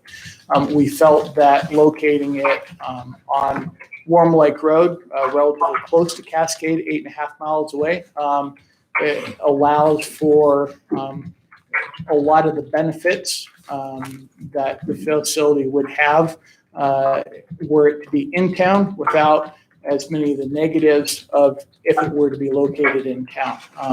So kind of the best in both worlds from an impact on recreation and tourism within the centric hubs of Cascade, Donley, and McCall along the Valley Corridor itself. Okay.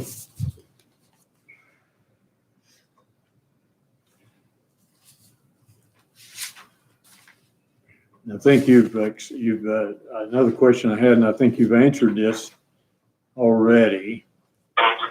You're running these, you asked them for something like 50 different approvals, as I understand, you know. I understand that's a lot. On this particular one, you know, normally if we receive a request for a conditional use permit, it's normally granted within a 1 to 2 month frame. Yeah. Which is based on all your other time frames. Mm-hmm. Is a pretty small segment of time Mm-hmm. after approval. In other words, if you were to wait for approval. Mm-hmm. And so I just, I wonder, is there anything else you need to add about needing it at this time? Again, it's a sequential thing to continue forward with all these different aspects of the project itself. So it's hard to work with Idaho Power to be able to move a substation over onto that facility if we don't have a conditional use permit to be able to place that substation there as part of the facility location itself. It's all of these parallel tracks from a permitting standpoint, again, that we need to take into consideration to be able to move the project forward as a whole, so that if and when we do get approval from the mining action out at Stidmak itself, that we can then go forward and implement that action on our private property there in Scott Valley itself, and be able to take that next step from a development standpoint versus needing to continue on and again, get those next additional permits sequentially, so. Okay. And then you did explain that there'd probably be the facilities at the end of the project that probably they're going to stay there, most likely.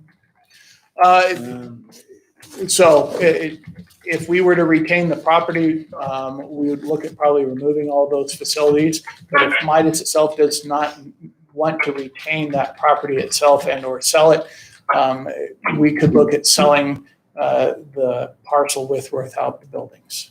So I guess the reason for that is essentially what we're going to be doing, and I think it up front, is when we do approve a site of this magnitude, it's probably going to be for perpetuity in that area. You know, most likely. Is that, yeah.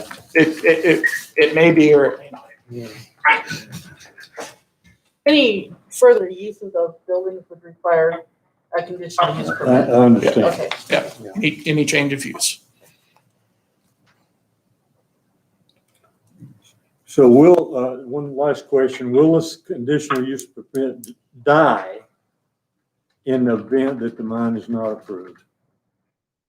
In other words, a lot of times we give conditional use permits, but and you have property, you have a CUP to do something on it. Are you inclined to just drop the conditional use permit in the event that it's not approved? Because there could be other commercial demands for it. It would be one, I don't think that's going to be an issue at all. Two, and that if there was other commercial demands for the property itself, that would be a different commercial use. And again, we need to fall under a different CUP authorization. And we would not have constructed the facility yet at that point in time anyways. So, I mean, it's a clean slate to start with, regardless one way or another.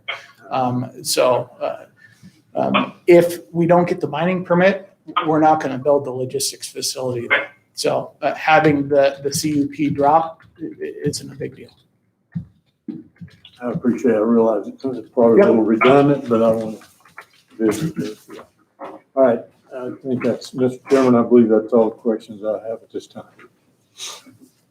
Any other questions for the I don't. presenter? I have some questions on traffic. I believe the other gentleman was probably going to address that. Ray, I can't hear you. Can you? I had some questions on traffic, but I believe the other gentleman will probably address some of that. Or if I have some concerns, I'll ask those questions to him. Mainly what I was going to discuss. Could you name and address? I'm sorry, yeah. Jordan Nielsen, 432 Bath Street in Boise, Idaho.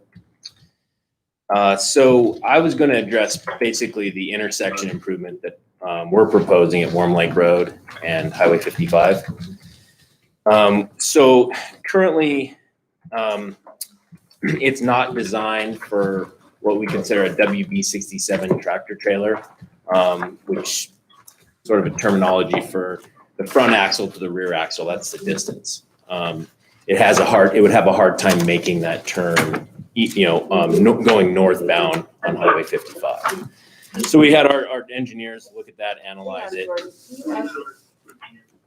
We can't hang up if people can't mute, and then they'll have to call back. If you guys won't mute your phones, we'll hang up and you'll have to call back in.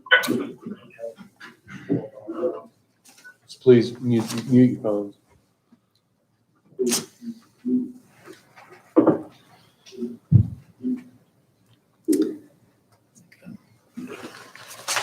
Okay. Should I proceed? Yeah, go ahead. Okay. So what we've proposed, and I'll start with northbound out of Cascade.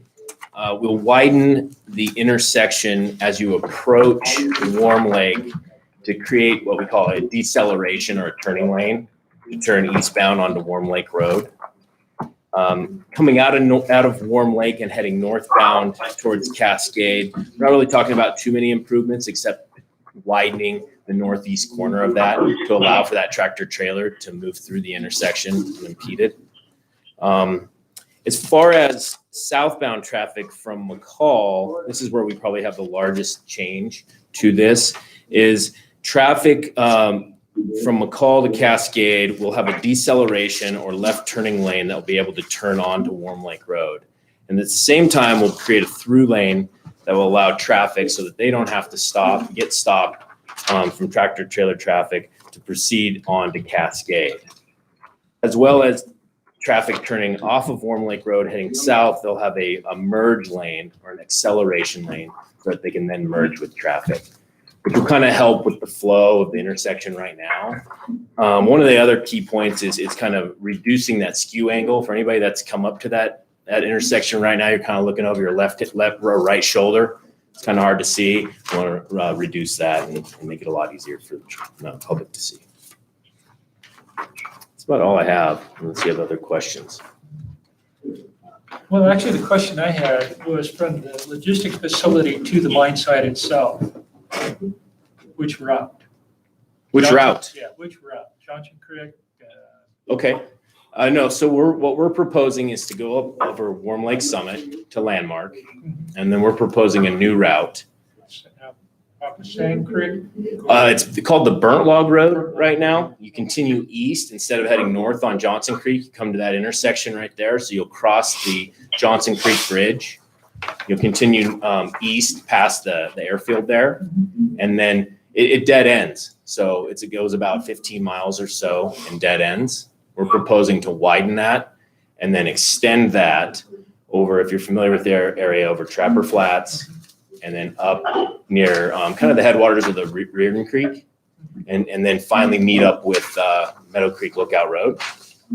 And then from there, it'll be on the Meadow Creek Lookout Road for 1.5 miles or so before it then drops off to the north, on the north side of the divide into Stidmak. And we'll meet up with Thunder Mountain. A permitting process from the federal government, Correct. correct? Where do you stand on that? It's being analyzed throughout the NEPA process as a connected action.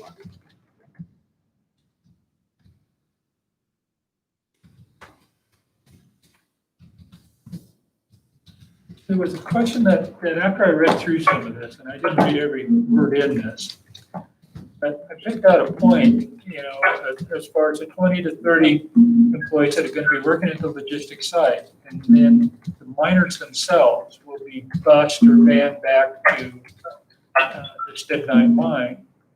And it's not going to be a daily occurrence. They're going to be in there for what, 2 weeks at a time? That's correct. So we're not seeing that type of traffic every day. Just every 2 weeks, there'll be a shift change, basically, right? There is a shift change, but it'll be, I wouldn't say you're gonna see the entire crew going in on one day and coming out 14 days later. We are gonna stagger It'll that. be staggered out, so we're not seeing that big impact with a lot of traffic every day. Exactly. Correct. That's really all the questions I had on transportation. I didn't see, maybe I missed it, but are you doing changes to the Warm Lake Highway where the logistics facility is? I didn't see it. Ingress and egress would be where we'd have subtle changes. But no, not like a turn lane or. No.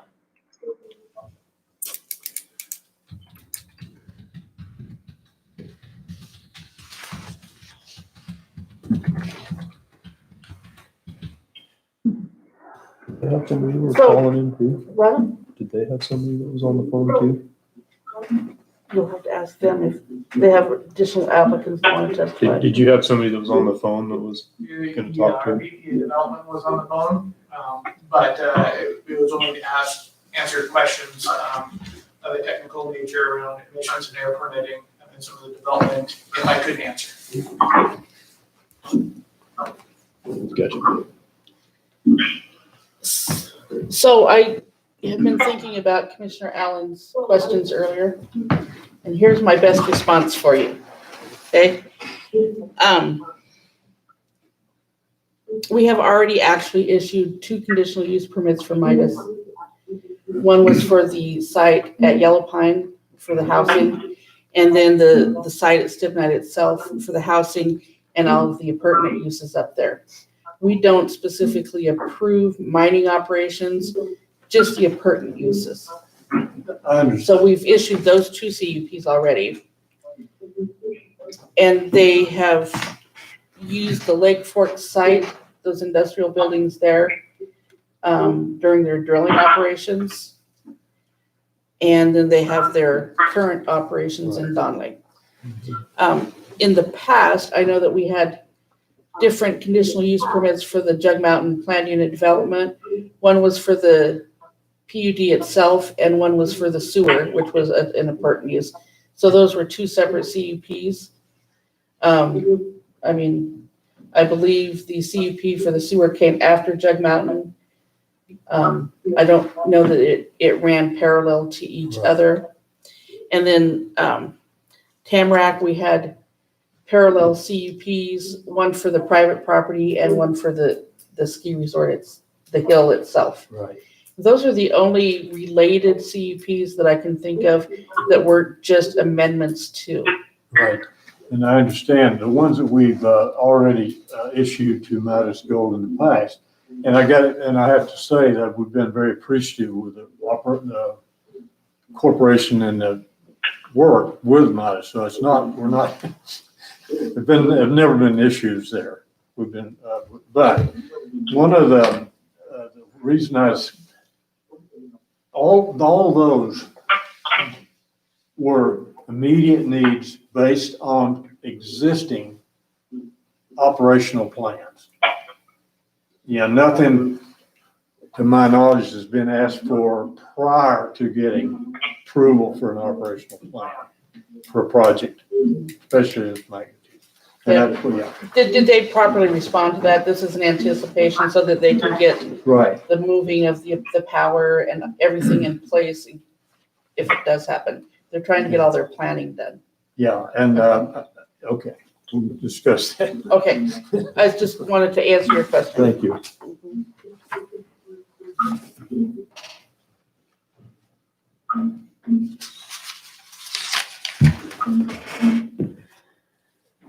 So do we have people out there? So we would hear from any proponents that are here in person? They only have one person. Okay, one proponent in person? One person. Yeah. Oh, perfect.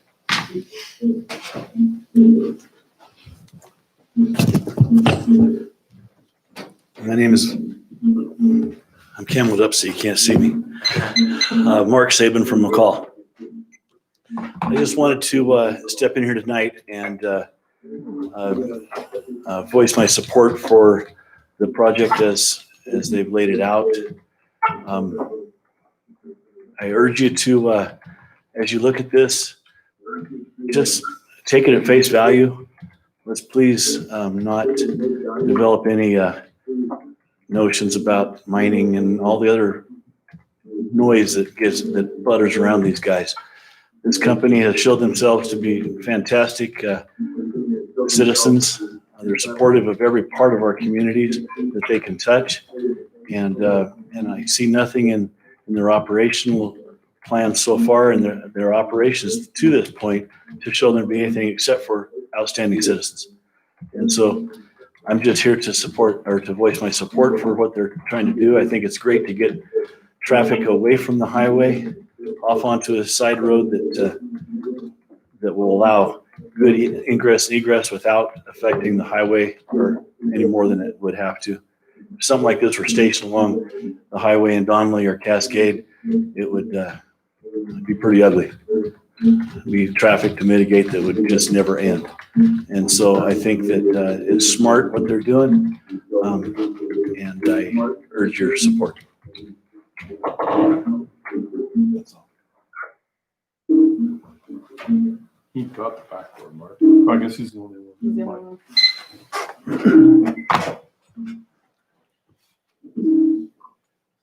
Know how to do this phone thing? So, okay, so I have a list of people. So you call him out. Fred Coriel. Is Fred Coriel on the line?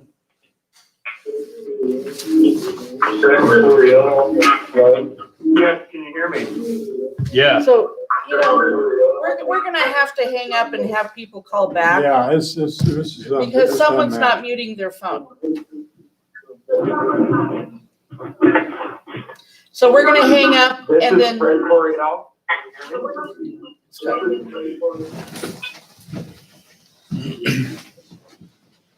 Okay, someone is not muting their phone, so we're gonna have to hang up and then we will recall the meeting to order. We get feedback. And so you're gonna have to call back in. Geez, thank you. But we're still on YouTube. So we're still being recorded. Behave myself.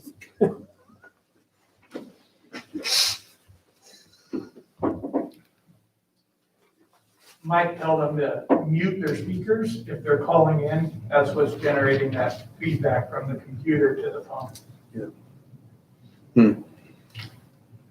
Horrendous. It's interesting how they. Welcome to Lifestyle. It's terrible. Enter the extension of the person you want to call.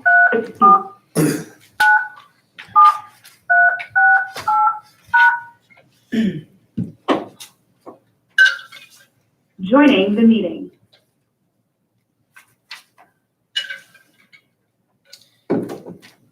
So Fred Coriel, are you there? I am, can you hear me? Much better. So anybody that is listening to your computer and your phone, you're gonna have to do one or the other. You can't do your computer and your phone next to each other or we get feedback. So we'll proceed with the testimony from Fred Coriel, 3 minutes. Thank you, Cinda. Thank you, Commission. Fred Coriel, 1109 Buckboard Way, McCall, Idaho. Just listening to the hearing tonight's been very enlightening. A lot of questions out there, which I very much appreciate. And I want to just say that I hear a lot of, this is not a political issue. This is a planning and zoning hearing. So you're a quasi-judicial board. I appreciate the questions coming from this board, and those questions about the specifics of this permit are what are most important. I'm a little concerned that some of the traffic issues aren't fully discussed. Such as some of the heavy vehicle traffic and what that will be carrying, if it will be, stopping at the facility or not, or if it will just be traveling through, particularly loads coming out of the mine site carrying antimony, what the frequency of that is. And really, that's, I guess I want to go, as a transportation question, but I do want to push the point that one of the commissioners has been asking is, why do this now? This permitting process, as the organization that I'm a member of, we track this quite closely. It's far from complete. Their record of decision is scheduled for at least a year away.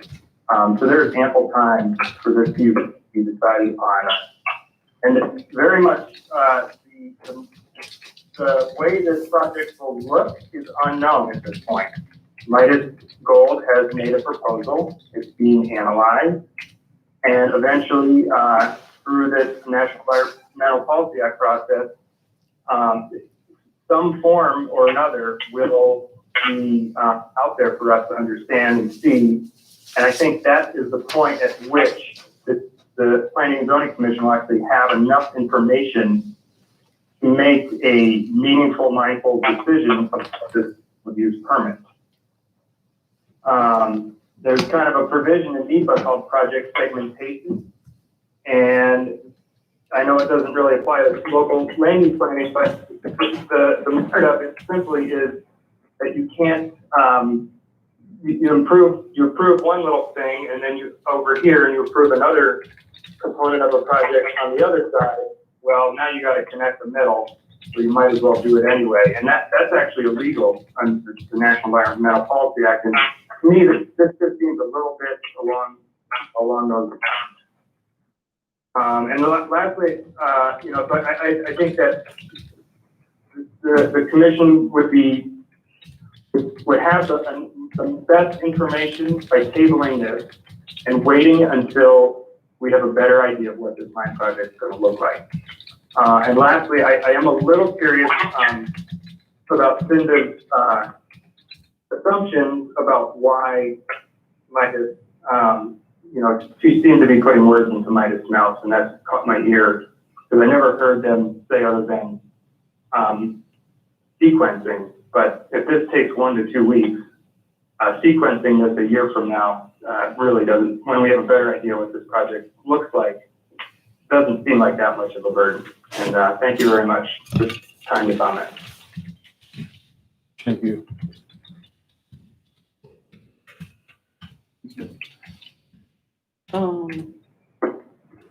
Bruce Zirinsky.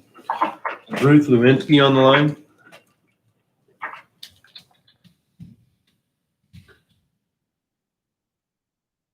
Yes, can you hear me? Yes.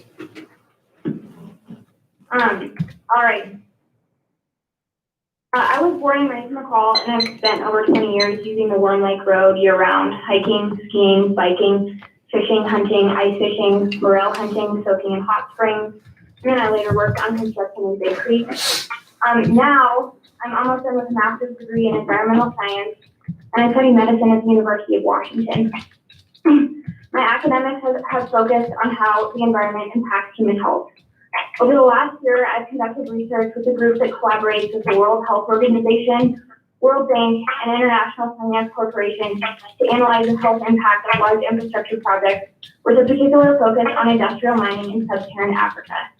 Over the last year, I have read close to 300 reports similar to the documentation attached for the Conditional Use Permit 2012 for the proposed Stidmak Gold Logistics Facility. And I was disappointed in reading this document by the fact that most of the data analysis included was largely of a lower standard than many of the reports I reviewed for projects in sub-Saharan Africa. Here, I will mention a few of the many topics that might have failed to analyze appropriately in its application. The risk of large infrastructure fires was not assessed. Heat and glare impact management in section 2.1.4 was vaguely described, and spark incident for large vehicles was not discussed. Water supply was proposed for domestic use and did not affect emergency pump needs. As mentioned in section 2.1.7, all facilities will have fire extinguishers and smoke detectors, but this is not an adequate plan for potential large infrastructure risk. If emergency vehicles are called to the area, it will deny existing residential and commercial places these vehicles for the time it will take to transfer it to the Warren Lake facility, manage the fire, and return. Water processing is not described appropriately. While the soil is labeled as loam, there's no groundwater analysis for the quantity or quality available in the geologic area. Volume use projections for the facility are not included. Waste treatment and drain facilities were not discussed in any sort of detail. Contaminated surface water drainage is proposed to be through quoted localized suppressions to act as water catchments, as stated in section 2.1.6, in which Midas also proposes to keep all stormwater on site, which with the amount of snow that the area gets, it's a lot of water. In addition, the traffic data that was provided by Midas does not adequately analyze road integrity. Traffic flow and volume was modeled based on projections, which are reliant on improvements made by the Idaho Department of Transportation. These projects are not underway, but planned for future improvements, which may be delayed by current and emergent repair needs, such as those on Highway 95. In addition, no analysis was provided for the increased weight of vehicles or winter road maintenance. With these two factors combined, I just really like to please consider the well-being of communities, future families in Valley County when reviewing the conditional use permit. Thank you. Thank you. Tom Welty. Tom Welty on the line? Yes, can you hear me? Yes. My name is Tom Welty. I'm a retired family physician who's lived in McCall since 2007 and previously had worked at the Centers for Disease Control in environmental health and the cancer branch, and was involved in the remediation plans for a number of major environmental problems throughout the country, including Love Canal and a number of other sites. And I want to applaud the M&E committee for the Planning and Zoning Committee for your efforts to really look at the questions that are raised here and evaluate proactively how some of the potential medical and environmental problems can be prevented. And specifically, I was concerned about the increased risk for motor vehicle crashes and accidents on the highway and how those would be handled. They may create an undue burden for Valley County and Cascade EMS. And I was uncertain of what medical support might be available at this new facility to provide first aid or transport of people who were injured. And then, the fact of having transport of hazardous chemicals and the risk of those, going off the road or into the the North Fork of the Payak River, we had such an event that occurred not long ago, and if that truck had been filled with cyanide bricks or something like that, it could be a huge environmental disaster. So please review all of the issues that are brought up and give careful consideration. And overall, my feeling is it would be best to disapprove until these are addressed. My wife, Edith, is with me here, and she also had some specific comments. Hi, I'm Edie Welty, and I'm also a retired physician. I also worked at CDC in Atlanta in what's called the Special Studies branch, which was basically studying toxic waste dumps that were Superfund sites for a couple of years. So my focus in reviewing the application is primarily on sections 2.1.6 and 2.1.7, having to do with water on site and with fire explosions, but specifically with the hazardous chemicals that will be there. As I understand it, the chemicals will be trucked in or brought in by some means of transportation, and many will be stored on site, and some will be used in processing. And I apologize if I couldn't hear everything that the Midas presenter was saying. He was really breaking up when we were trying to listen. But anyway, just for cyanide is just one example. Cyanide is water soluble, and they transport it in bricks, in trucks. And then it will be stored, I suppose, in the warehouses there, and some may be used in extracting the gold from the ore in some of the samples that they're processing. So if there is any kind of a leak, if it rains on a truck that's standing on the CUP site and there's cyanide on the truck and it leaks onto the site, or if in the process of processing samples, there is some effluent that escapes, the surface water on that site drains into Big Creek towards the east. And Big Creek flows into the North Fork of the Payak River in between Cascade and Smith's Ferry. So any kind of leaks that might occur on that site, or any leaks that would get into the wetlands there, would eventually be flushed as surface water down into Big Creek and wind up in the Payak River. So that's a great concern, and I'm not sure of what all the chemicals are that will be used in samples processing, but the cyanide is likely one of them, and that's just an example. So I'm concerned with the storage of these hazardous chemicals on a site that will have great impact on the Payak River and the water quality in that area. Thank you.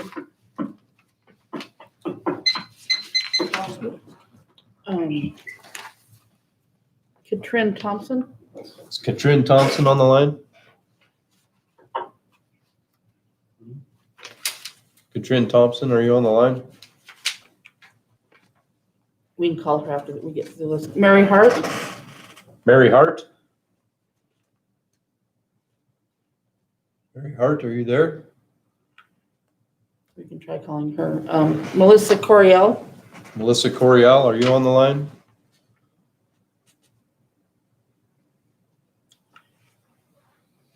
Would you like me to? Hello, yes, this is Melissa Coriel. Can you hear me? Yes, ma'am. Okay, thank you. Thanks for letting me speak this evening. I would just like to emphasize I'm sorry, I live in McCall. I'd like to emphasize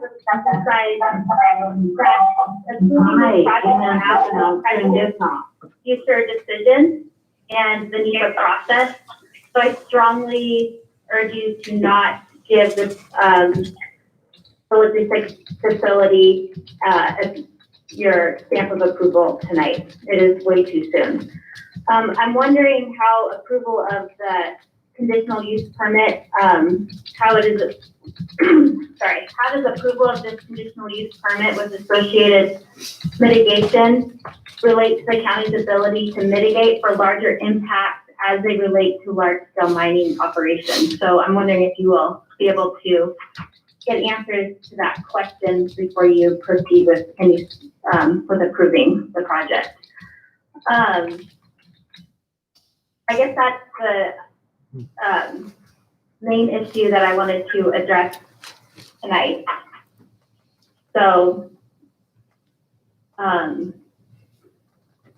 sorry, I just lost you guys for a minute. And then finally, I guess I'll just, the other thing I'm concerned about is that travel is super risky on these backcountry roads. And I'm really concerned about the materials that you propose to haul, or that the Midas Gold proposes to haul. I'm not sure that I've read through a lot of their documents previously, and I know that they're hazardous and should not be, there's a lot of risk. So I'm just really curious how that would be mitigated. So I guess that's all I have for tonight. I just want to urge you again, it is pre-decisional to approve of this facility before you have more information and before it's been approved by the Forest Service. Thank you.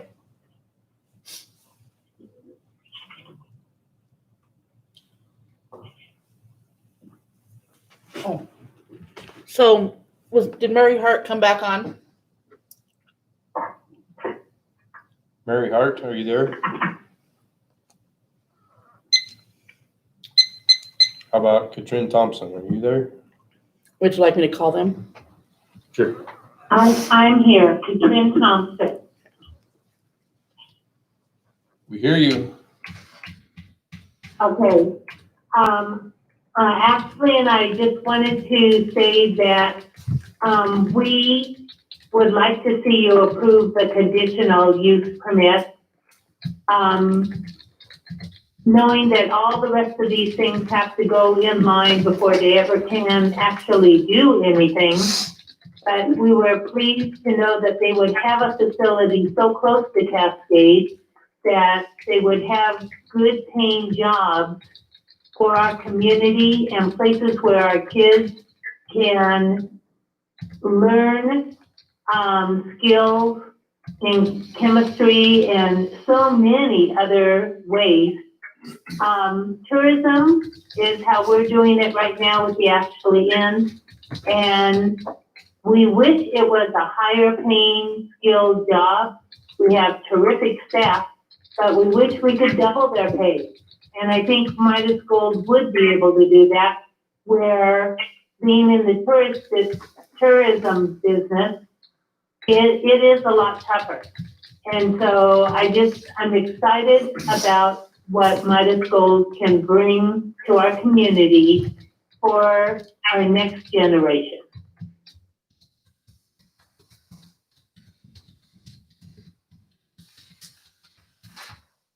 And then Mary So Hart. I don't really have a question. I just wanted you to know, we wanted you to know what we were thinking. Thank you, Katrin. Did Thank you. Mary Hart end up back on the line?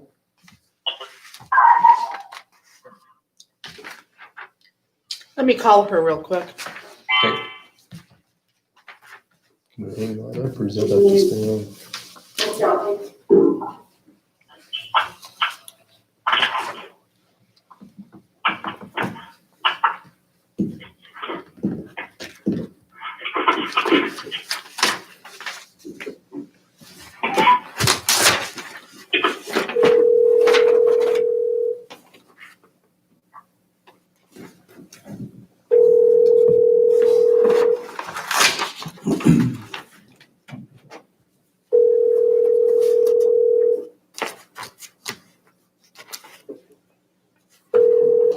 Hi, I can't come to the phone right now, so you leave a message. Okay, we tried Mary Hart and she did not answer. And that was everybody on my list that had signed up to speak on the phone. Awesome.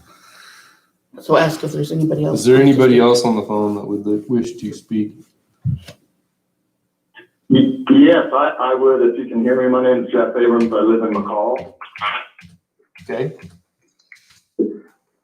Excellent. Thank you for giving me this sort of unscheduled period to provide comment. And also thanks for your diligence on this CUP research. So regardless of their stated construction timeline for the logistics facility, there's a reason why this is asked me for the CUP right now, and that's to create the impression that the project is an inevitability.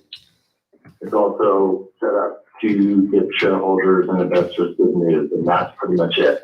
There's no reason to do this right now. Or for P&Z to appear neutral in regards to the ultimate future of this mine expansion, you need to shelve the CUP application and reconsider it based on the ultimate disposition of the project. This will allow for a much more legitimate public input process, as the associated final EIS will surely give the public more information to engage with the project. And this facility is something that will be on the landscape forever, as one of you has already indicated. How does Midas even know what to ask for in the CUP without knowing any forthcoming mining permit might require? Why should you approve something right now that may have to be significantly altered if any mine approval might be granted, perhaps forcing another round of CUP requests and associated public comments? Again, there's no reason to do this now. Additionally, my comments are about the character of the area. I feel like the facility is completely out of character with the nature of that travel corridor, and it's not compatible with the comp plan. The location of the proposal absolutely does not preserve the character of the region as claimed by Midas. It's essentially a proposal for a Walmart parking lot 8 miles into a rural corridor and the western gateway to the heart of Idaho's wildlands. I have no idea if any of you guys have traveled that road lately, but I have for 20 years, and the amount of traffic that is on that road now is alarming. The hot springs on the other side of Big Creek Path are now a major destination for visitors, and the mushrooming popularity of the Warm Lake area and the recent renovations to the Warm Lake Lodge also provide a lot more traffic on that road than when this project was initially conceived. So again, I'm urging all of you to reconsider the timing of this, wait for the final EIS to be dropped, wait for the final record of decision to be public, and then consider if and when this facility gets built. Thank you very much. Thank you. Anybody else? Is there anybody else who would wish to speak?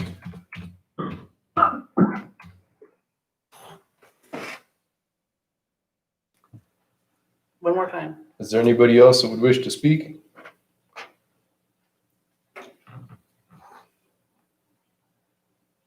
All right, so now we go to rebuttal for the applicant.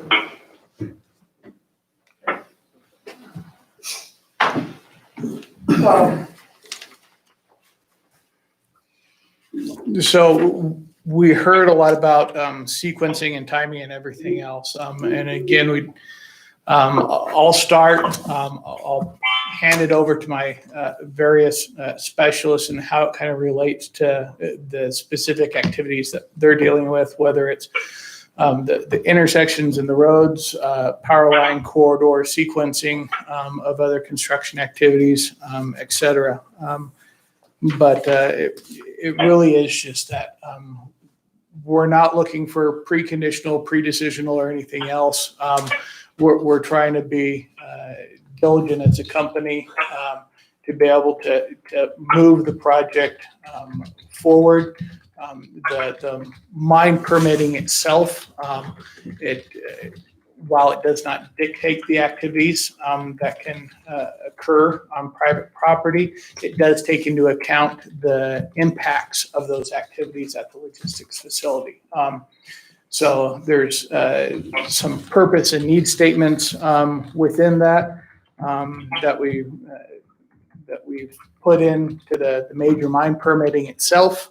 And all of these activities and evaluation and alternatives that the Forest Service is looking at still has to meet that purpose and need of the proposed activity.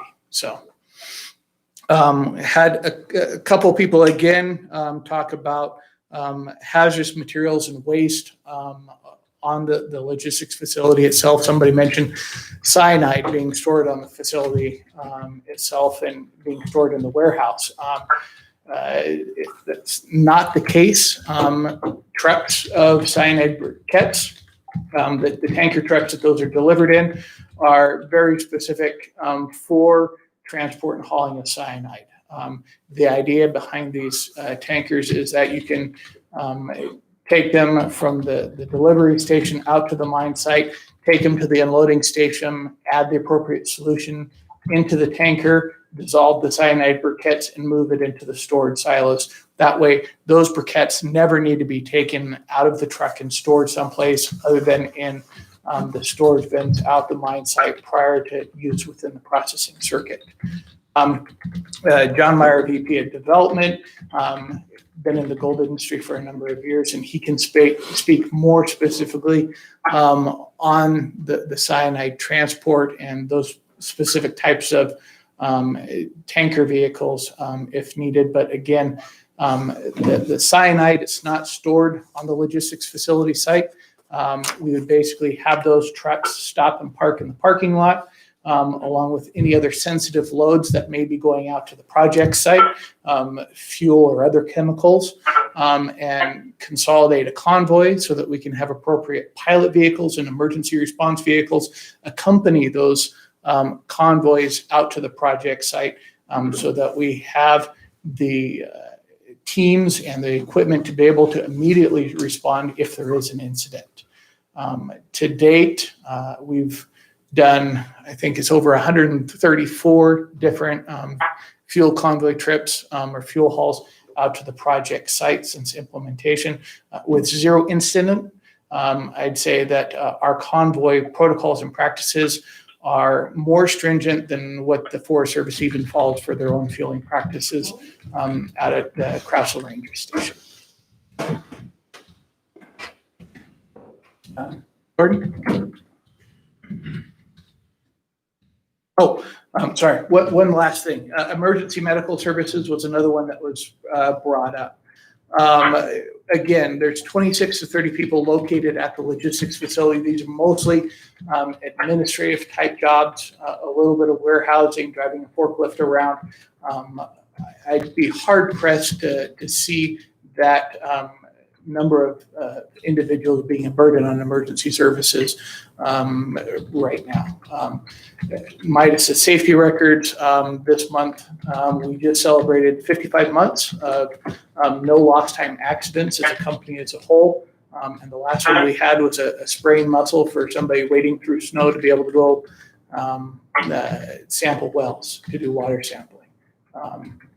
But we have been a partner with the emergency services within the valley as a whole so far, from coordinating with the village of Yellow Pine to add a repeater tower in town so that their emergency services have better direct contact with the EOC here in Cascade, to providing manpower and equipment to help clear the area for their helicopter emergency landing pad there right outside of Yellow Pine, up into shutting down our operations up at Stidmak to have our EMTs be able to come down and assess and assist in emergencies in Yellow Pine or on the Johnson Creek Airstrip.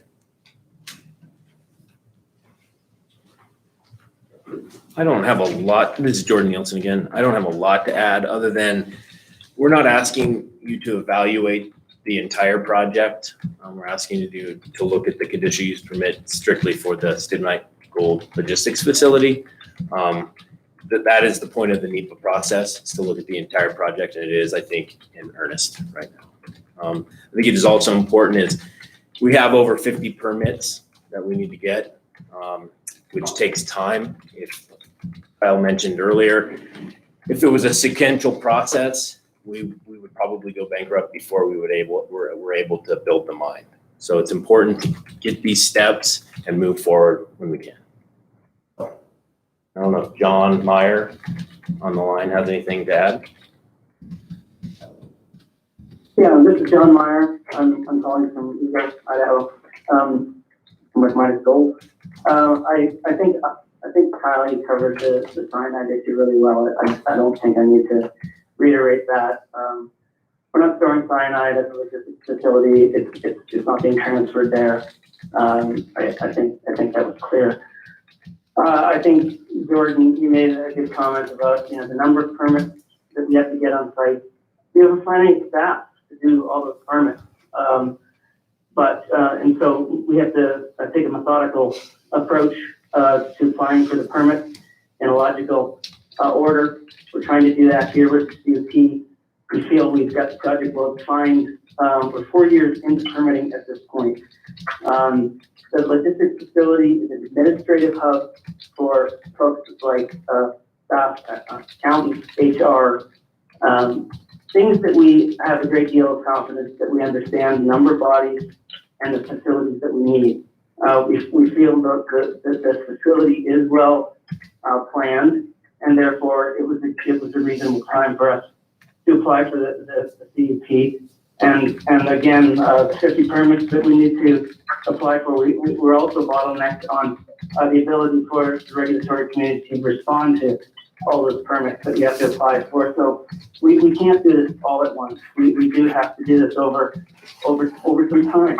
So that's a key driver for us, trying to get some of the permits done early. And so we appreciate your consideration. Thanks.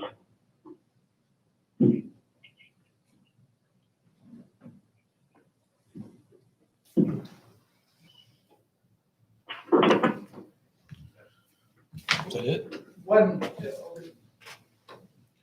One last point on running this permitting in parallel. I mean, some of the existing permits that we are seeking and running in parallel, in addition to the EIS and the CUP, our examples are air permitting and IPDS permitting with IDQ right now. So there are other permits, large permits that we are looking at and are running in parallel. So it's not an abnormality to be able to do this.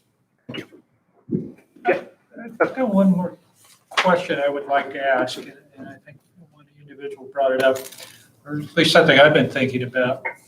If you get a fire out there, say it's a dead of winter, what type of fire suppression capabilities will you have, or will you contract with, say, the Cascade Rural Fire District for that fire protection? Yeah, we have thought and considered that. It was actually one of the first things that we thought about after acquiring the property. We immediately hired a contractor to go out there and do a thinning on the parcel, and that's already been accomplished. One, we had to be able to do it so we could go in and put in the wildlife, the grazing fence, and to be able to access and get in there and put the grazing fence up. And two, we felt like it was the right thing to do after we acquired the property. Is when we've had a lot of those forest fires here regionally close around Warm Lake during that time period. So, no, we have looked at and considered contracting with those rural fire districts to be able to protect the property itself. So after we do construction of the logistics facility, again, as included in the conditional approval, it would have the appropriate fire suppression for the buildings itself. And the bulk of the facility would be cleared and grabbed as lay down yard parking, or the facility itself. So you'd be able to have that relatively good buffer around any of the infrastructure that is located there. Thank you. Yep. Answering the question.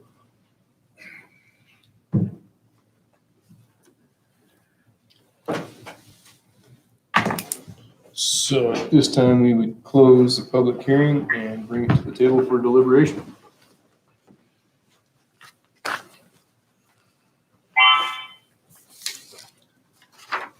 I've got some mixed feelings about it from the standpoint that several people brought up was that we're trying to get the cart in front of the horse and on just a logistics facility by itself. I understand these guys' points of view as far as the magnitude of this project, scope of this project, as far as trying to get parallel things so everything comes together on the same railroad track.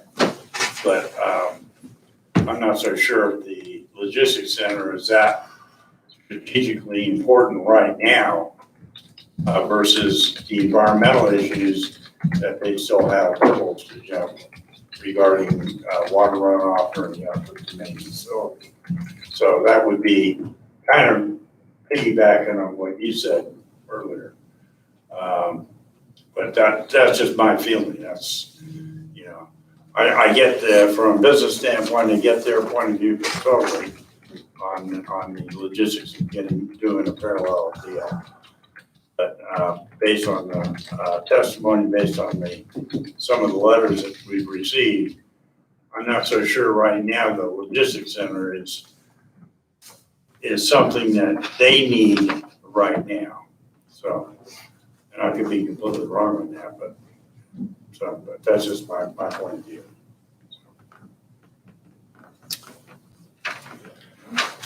Well, I can, definitely see the reasoning behind asking for a conditional use permit at this time. Whether we approve it or deny it, it all depends on the final ESI report for the actual mining operation. And I don't have that crystal ball to know if we're going to get that final permit to actually do the mining. Listening to their presentations, I think they've covered a lot of the bases or concerns that I had about the area. Number one, the traffic impact. And believe it or not, even if we deny this or they don't get the final ESI, traffic in Valley County is just going nuts. I was on Highway 55 Tuesday from my house. I live at a Clear Creek in the Cascade. It never looked like a 4th of July weekend. Oh, hundreds of cars going up 55 as I came down. This corridor from Horseshoe Bend to McCall needs to have something done to it to help alleviate some of the congestion problems we have and some of the frustration we have trying to navigate through this county. My concern was from the logistics facility to the mine itself. And that's why I asked the question, what would be the route that they would take? Another question I had as far as they were planning to haul fuel and hazardous materials back, and they answered that for me, and I was gonna ask them, would you be piloting these convoys back with emergency response vehicles in case there was an issue? So,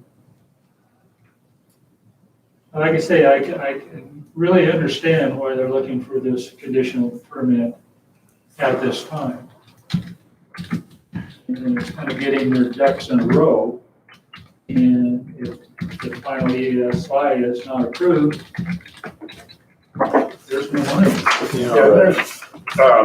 Not that I think that these guys are trying to pull anything or anything, but like Mark Saban said, there's a lot of outside noise about what's really, truly happening with Stidmak and mine. I think from an economic standpoint for Valley County, the jobs that would bring in would be great. And we're not relying on just solely our vacation people coming up here, service jobs, which are low paying. And I think overall, if and when this whole thing does come together, the economic impact of Valley County is tremendous. And also help the county with taxes. I mean, a lot of benefits. But, and like Mark was saying, there is a lot of negative noise about what these guys are really doing back in the game. There's a lot of misinformation, I believe, on the somebody says hazardous chemicals. Yeah, the cyanide hazardous, no offense, but is there a chain of custody that has to be followed from the time you pick it up to the time I receive it from you?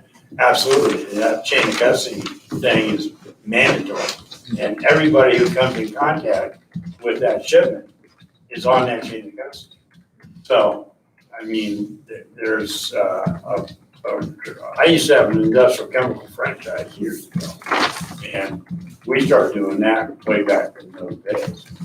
It's a no-brainer. And so, if there was an incident or an occurrence or whatever, you've got that chain of custody. You can focus in right directly where whatever happened or whatever happened in that timeline.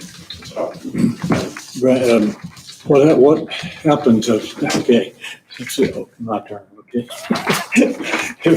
But whatever, one of the things that happens, you're bringing up a good point. When we discuss this, many times the lines get fuzzy. We're considering a proposal that they're asking for an operation site. Right. A specific operation. And that's where the county has the only jurisdiction we'll have is with this type of thing, just facilities. As I mentioned before, we've done this before with the company, and we've had very, very cooperative, very good to work with. But the deal is they did have permits, they had exploration permits, because everything was done. I mean, in other words, they were reacting to a need for the permit they had at that time. What we're doing in this particular case is they're asking they want to kind of bundle these permits, and I understand that. And but the deal is I happen to kind of agree with the people that think this is a little bit premature for a couple of reasons. And one of them, it's like it's going to be a few years until this actually happens. I would like to think that the people who are sitting in these seats and in the county commissioner seats at that time are the people who are most immediately concerned with this permit. We had one of the things we did earlier when Mitisco came to the communities and asked for community agreements with all these people to give to the community. This was a fairly hot button issue with the county. We're the ones that are sitting here just like we are now with the having to make decisions on these things. So we're the only other agency around other than the Forest Service that can can do that right now, other than the state agencies and stuff that have the other, jurisdictions like ITD and, health department and all that kind of stuff. But we're the ones that are most closely associated with the actual operation. So I think personally that getting it right now is out in the future, a little bit too far for me. And that's what my point was.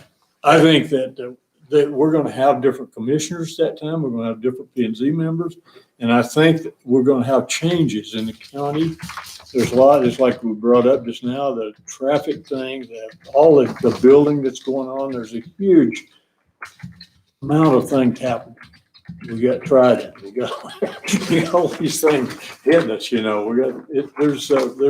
We're growing, and I don't particularly feel good about permitting something 2 or 3 years in advance of it actually happening.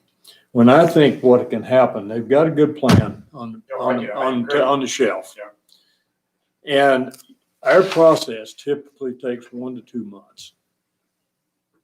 For this. I think that's a pretty narrow time frame in the scheme of things. And one of the reasons that I feel that we ought to do that is to table that to that, or whatever action we take on it, is because I'm a little bit concerned about, just simply the county's position on this at this time. I don't want to give anybody personally the impression that the county is right now weighing in on behalf of Midas Gold. Not that Midas Gold isn't a good project, I mean, but I just think that the county needs to stay Well, I think somewhat, yeah, my point was like, as the larger this scope is, and Yeah. there are other permits that they need to get. oh, yeah. If they came back, once they've got some of that done, to either us or future board or whatever, and presented the same material, it would be literally a no-brainer, wouldn't hold them up. They can move forward, because they already know they've got. Yeah, I mean, they got a plan. Yeah, they do. That's a great plan. They've got a plan, and something we need to think about if we look at postponing this or waiting, another year or two. Basic plan and everything that they've done right now. They've got it, yeah. Are we comfortable with it? I beg pardon, I'm sorry. Are we comfortable with it as far as them addressing the wetlands, the hazmat? You bring up a good point. Are we comfortable with that? Is Are we there, comfortable with that, or are we gonna ask them to revisit something or a portion of that we're uncomfortable with? yeah, well, that's a good discussion to have. Are we comfortable with it? Do we feel good about the way where they're at with, in other words, if they had approval today, would we sit here tonight and approve it based on the plan itself? Or would we ask them for some more review? Well, based on everything that I've read in the book, their book, and everything that I've read in the testimonies and listening to what they have, they do have a good plan. And I think the idea of caravaning and all that, that's for the mine. That's not for the logistics. That's not for this. The logistics center is exactly what it is, a logistics center. Higher paying administrative jobs, environmentally zero impact, really, when you bring it right down. Yeah, they're gonna do some analytical chemical stuff in there. Yeah, like a high school, like he said, like a high school chemistry shop. Right. But as far as being hazardous, where it's located at Warm Lake Road there, I know that area very well. The easement getting on and off out of that area is not gonna be a problem. It's gonna be cars, it's not gonna be semis. Right. And it's gonna bring to Cascade, when that happens, if all their ducks fall in a row, it's gonna bring out good high paying, close by. For you to drive to work 8 miles one way a day, no big deal, no brainer. Yeah. So I think I do like their plan. So then, as far as like the chemical concerns that everybody has, all of that stuff is so regulated. They have to keep paperwork on all of that stuff. They probably have inspections, would be my guess. Oh, you gotta keep the chain of Having custody. worked on a crusher, you got M-shot down your throat every month, all the time.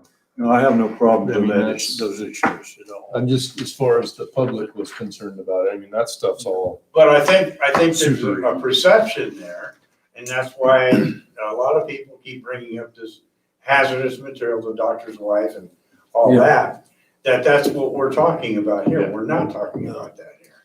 Those caravans and all that are going up to the main project. They're not stopped, they might stop to check in at the logistics center, but that's all they're doing.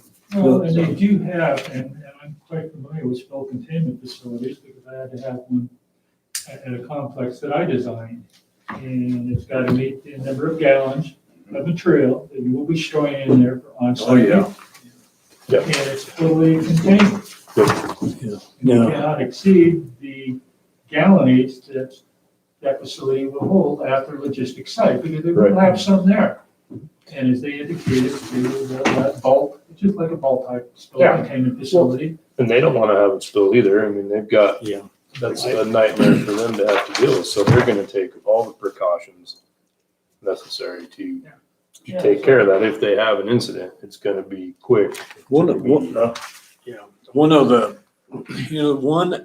possibility is that the scope of their project could change through the EIS NEPA process and approval, which, could affect the scope of the logistics need as well. So that's the other thing about maybe, possibly if it isn't, if it is immature, that may be part of it. And I have to admit that I personally hate to see that kind of a thing go out in the middle of the woods like this. It is industrial creep. I guess we get accused of that a lot, but it is, and I'm sympathetic with that side of it as well. But They also. and that's the reason it may be the people that are sitting in this seat, at the time of the approval of this project, maybe would be more appropriate to review that. Oh, sure. For final approval, So anyway, that just kind of, anytime you're looking at trying to do something that far out, there's a lot of things going to change. There's a lot of things potentially going to change. Can I make a comment concerning this timeline thing?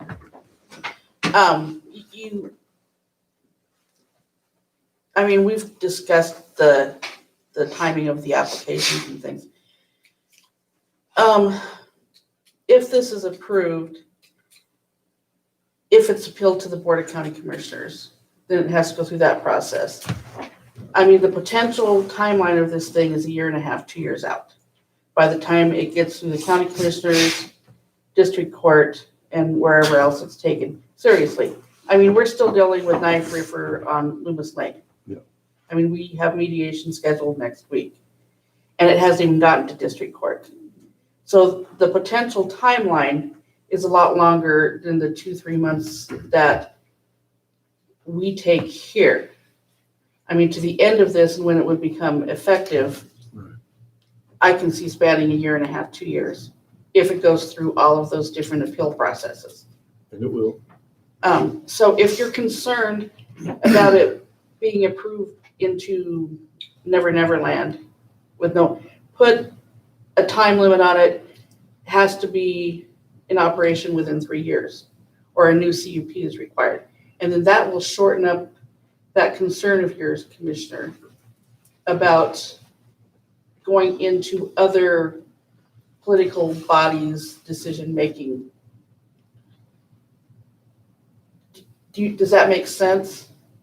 Yeah, I heard you. Yeah, because they anticipate if they get their approval next year. I don't know. It could be longer than that before it gets through this process. You guys are just the first step. So if you do that and put a time limit on it, it's going to end up in court because everything we've done has. They could exceed that time limit just by tying it up in court. And then they'd have to come back. But And then start over. that's a negotiation. That's your guys' discussion about what you think that ultimate timeline would be to cut it off. Because we've done that in the past. And we have approved longer timelines for we changed our ordinance, Commissioner Allen, I don't know if you remember, to allow longer approvals for power facilities and other types of facilities so that they can get those in place in anticipation of their plan. Do you remember that portion of the ordinance? Most specifically for power substations and things, because you want to cite those before you do all of your other planning. So we extended those timelines for those types of operations.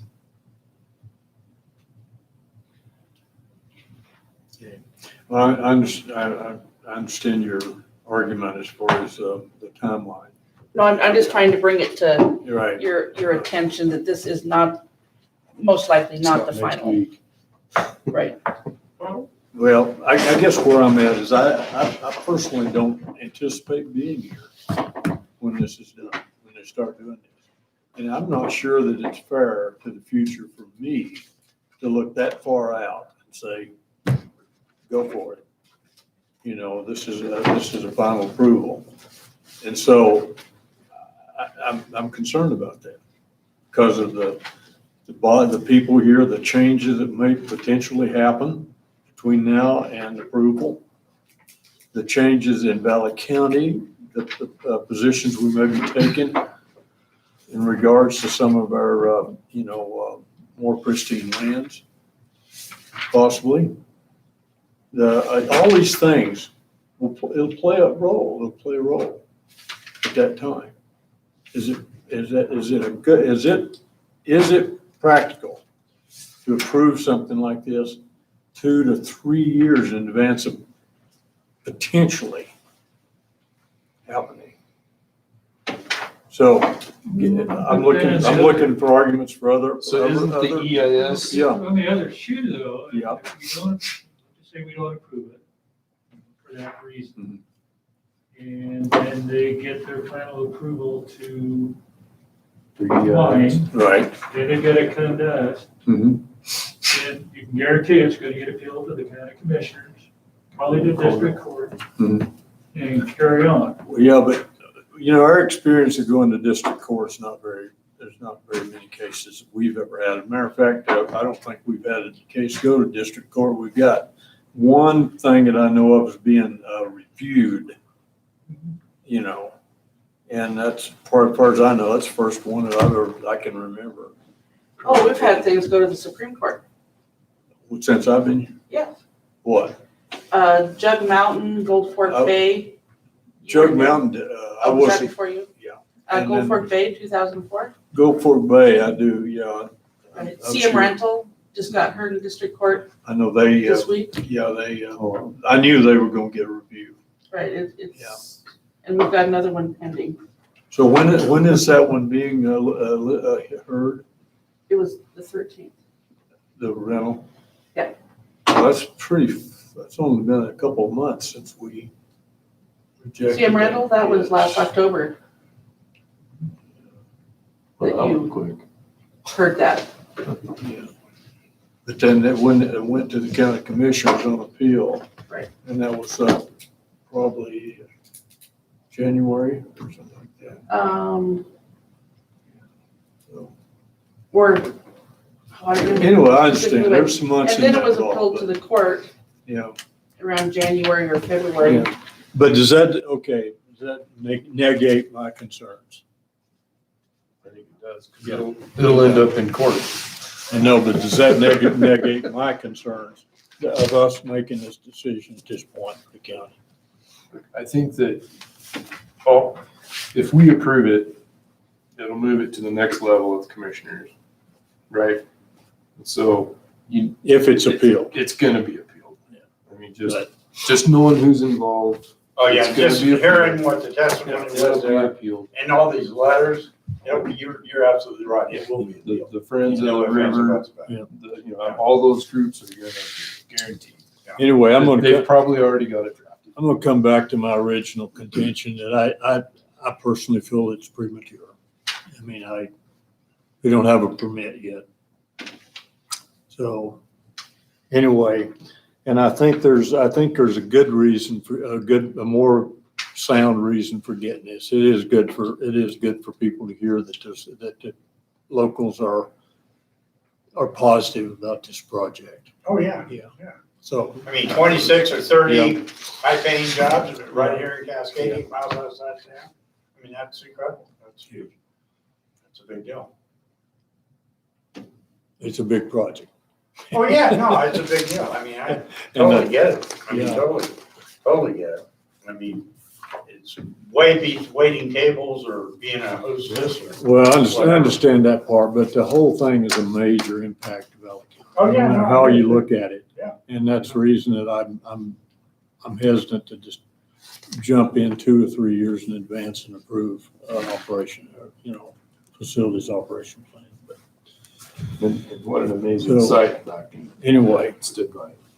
When you think about the history back there, the condition it's in now, as far as, I mean, it's gotta be all but a Superfund site now. Well, they've already If they're- started If they're gonna remediation clean it too. up. Yeah. And they're gonna take care of that stuff. I'm shocked at the pushback that this project has. It's like constant. It's And a almost- lot of it goes back to misinformation. I mean, most people don't listen. I mean, they don't listen to the whole deal. I mean, we're not, You know, that just like that doctor's wife was all concerned about, on this project, which has nothing to do with it, all the cyanide going in there. Oh, there's not gonna be a bunch of cyanide going in there. So. Into this project, this part. Right, this piece of it. Yeah. Well, the other shoe, you know, if we deny it, then Midas Gold has the right to appeal our decision to the county commissioners. Mhm. So we put it into the commissioner's lap. Well, and we need a reason for denial if we do decide that, if we do go that route. I mean, in other words, something needs to be concerning us if we do. And there's ways to go about it. You know, you just simply could table it until the project's approved. And then at that time, if it's tabled and the project's approved, then it goes back to the county commissioners. They pick it up where we leave it off. And the county P&Z, they pick it up where we leave it off. They're dealing with it. The contemporaries of that operation will be dealing with it at that time. And some of you guys may be the contemporaries. Well, I haven't been on this board long enough to get a complete handle on it, but I'm starting to figure it out. But Cindy, on that, remember that one deal where we tabled it because of the setback? The guy wanted, it's supposed to be 30 feet, and he wanted us to change it to 10 feet, and it was gonna affect the creek, and we tabled that. Where is that project at right now? What's I happening? don't think we tabled it. I think we approved it. We approved it. With you and I being in opposition. Oh, we did? That's right. Oh, the variance, it's Yeah. going to the county commissioners Monday. Okay, that's the But one I'm that talking about. automatically That goes to the automatically county goes to the county commissioners. When you table it? Variance. No. Variance. No, A variance does. okay. I thought Yeah. that was a table. Oh. Wow. So if we elect to, I'm going to say postpone it, getting back to the nuts and bolts that Midas has presented to us, do we have any concerns with what we've heard in testimony from Midas Gold as far as the project out there on the Warm Lake Road? I personally don't. Not there. Yeah, And look, your comment was, it is kind of a, a scenic corridor out. It is. I know that ground just as well as anybody else in this county. oh, absolutely, yeah. I'd rather see it there than next to Cascade. I think it would have a bigger impact on the city. Mhm. Yeah, but it's a two-way street. If it was in the city, I think it was Cindy I was talking to, and, one time we talked about this. As far as Cascade, it has a pretty low tax base. And the reason is we don't have taxable properties. We have a lot of buildings like this one. And, Unless you know. Cascade annexes in more ground, yeah, Where, you wouldn't have the yeah, tax base that Midas would provide as Yeah. far as property tax. And that's been the problem with Cascade for years, is that there's only so big. yeah, and And the a lot only of way it's- it can grow is to the south. yeah, and all of it's public, much of it's public and don't get taxed for the city. And in their discussions over the years, we've pressed people to bring these things in to these, local communities, if possible. And I know that, I know on the one hand, you got the adverse impact of all the traffic, all the stuff that, but I don't know, it's what cities are all about in a way. And we are. I think it's a good fit for something in Cascade because of the impact of the city. Yeah, There's not really any place to put it. Well, that's it. There's no place to Where are put they it. gonna find a 25-acre lot in town here? to build And that? then, how is that gonna affect the infrastructure of the municipality? Right. Water, Yeah, sewer. Another doesn't the thing, city have a moratorium on the sewer or whatever? Sewer's a big issue. Could be some help for that kind of stuff, but that's, anyway, Cascade just approved a fairly big project. And I guess that's approved. So, yeah, it's, But the developer owned the property already. yeah. Well, it was out in the county and then it was annexed into the city. It's how I flowed. And that would be something that, if Midas decided to build a facility close to Cascade and want that ground annexed in and then be through that whole process. Yeah, This other entity went through. Right. And one of my concerns, I did a little head count on all the light fixtures out there. I came up with 50. All the what? For the lights, for Oh, yeah. parking and everything else. it's a big impact for a rural. Area. It's How definitely many houses are something. out there now? Like 3, 4, 3, 4, and they're all on the the other side of the road? other side of the road.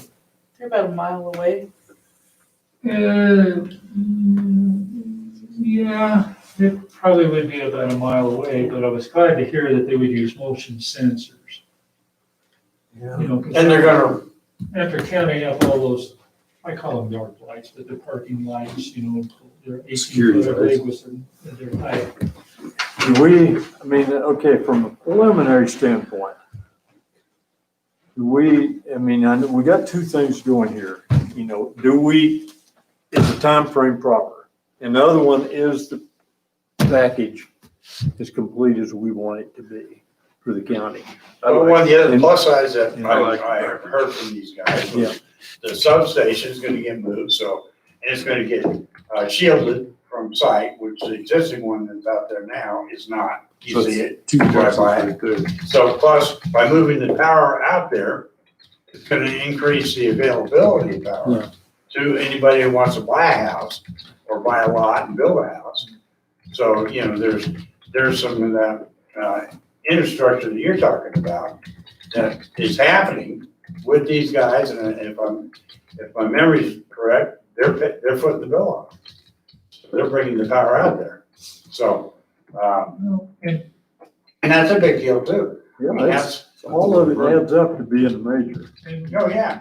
we don't know what the long range plans are for the acreage out there anyway, because some of it, it's all basically private. Yeah. So you get up on the hill, then you get into some state, and then you get into some federal, but there is some deep development ground out there in that geographical location, and not knowing what their future plans are. They could all become subdivisions out there. Yep. Yeah.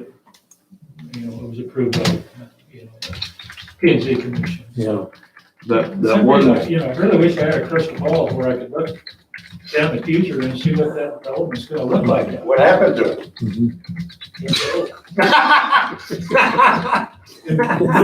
Maybe you don't wanna know. Yeah. I agree with you. You need to look down the road. If we Yeah, establish something there, what's next?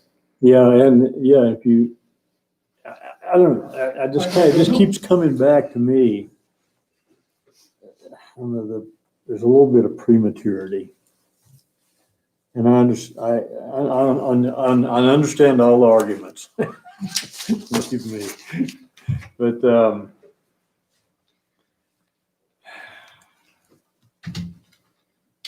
anyway. so I like the package. I think the package is approvable. I think what they put together will work. It's good. They've covered a lot of bases. I do too. And I did think read quite a bit of that that. if we deny it, it's gonna put them back. If we Well, approve it, I'm not- if we approve it, then it moves it to the commissioners. Yeah. It gives them to the next step. And it's gonna get appealed. We And know it's gonna that. get appealed. Yeah, It's You know, gonna go to court. All we're doing is saving them 2 months in the end by approving it now, as opposed to, you know what I mean? Or if we make them put it off till the EIS is approved, then we're gonna start over. It'll get appealed, it'll go to court, and then they're out another year and a half. Yeah. No, that'd be. And then that's, we're hindering the progress of the project. That would be a bad deal. I'm, on the one hand, I'm not looking at trying to, the deal is I can't look at trying to be sympathetic for that. that issue. Okay. You know why? Because we've been at this a long time, and we're gonna be at it a long time longer, because it is a huge project. Yeah. And I don't, we have nothing to do with permitting that, other than this, our personal opinions about or whatever. Right. But we have nothing, that's totally up to another agency. Right. And, we don't have a project yet. Simply don't have a project yet. Right. And if they don't get an And, EIS, then all of this is and null I'm and not- void anyways. I'm not gonna buy into like, we'll go broke waiting to get these permits. Not after as long as they've been working at this, as much Right. stuff. That's not, no. So that's why I don't feel like that I'm in a position, I'm not gonna be here at this desk anyway, when that happens. But a lot of other people will, and you elected officials, a lot of things will happen. There's possibility be that the proposal itself, the mining approval, that may be getting negotiated and changed to some extent. It may affect this, may not. So anyway, maybe I'm just starting to rant.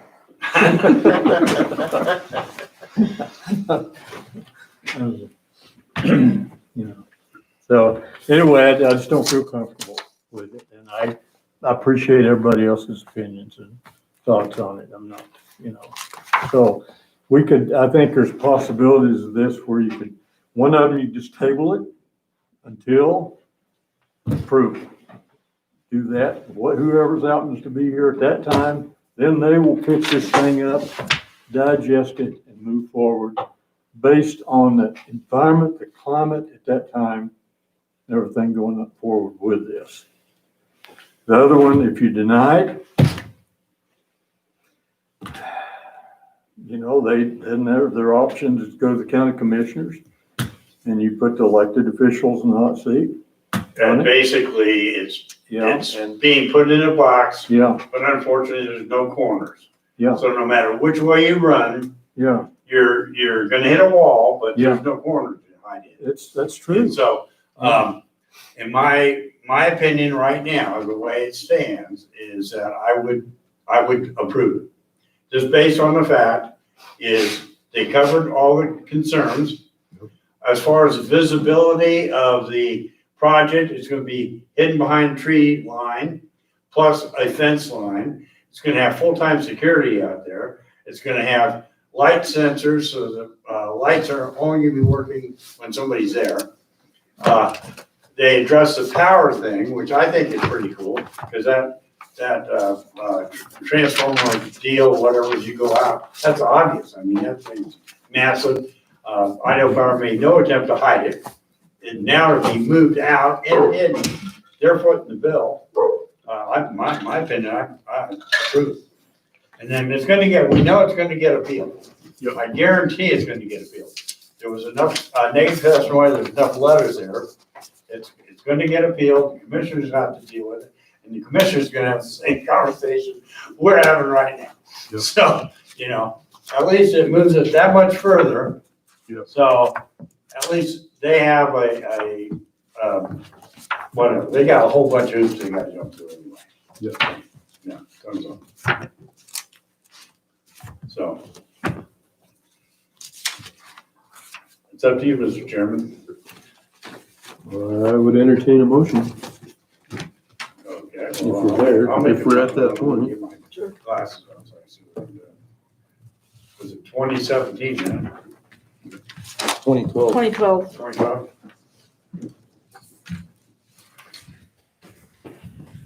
Okay. I will make a motion to approve the conditional use permit for application 20-12, yeah. Okay, yeah.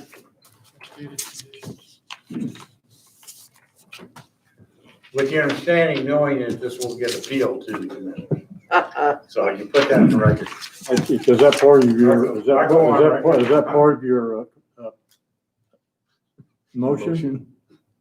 I have down Commissioner Benton moved to approve CUP 20-12. A second? All in favor? All in favor? Aye. Aye. Aye. Opposed? All opposed? Aye. I was waiting for a nay, I'm sorry. Ed.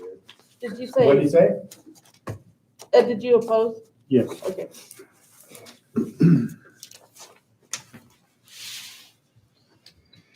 There is a 10-day appeal period if you don't like our decision. Go before the commission, the Valley County Commissioners. According to Oh, according Valley to. County Code Valley- 9-5H-12. Let me say that part. Please. According to Valley County Code Title -9, or Title 9-5H-12.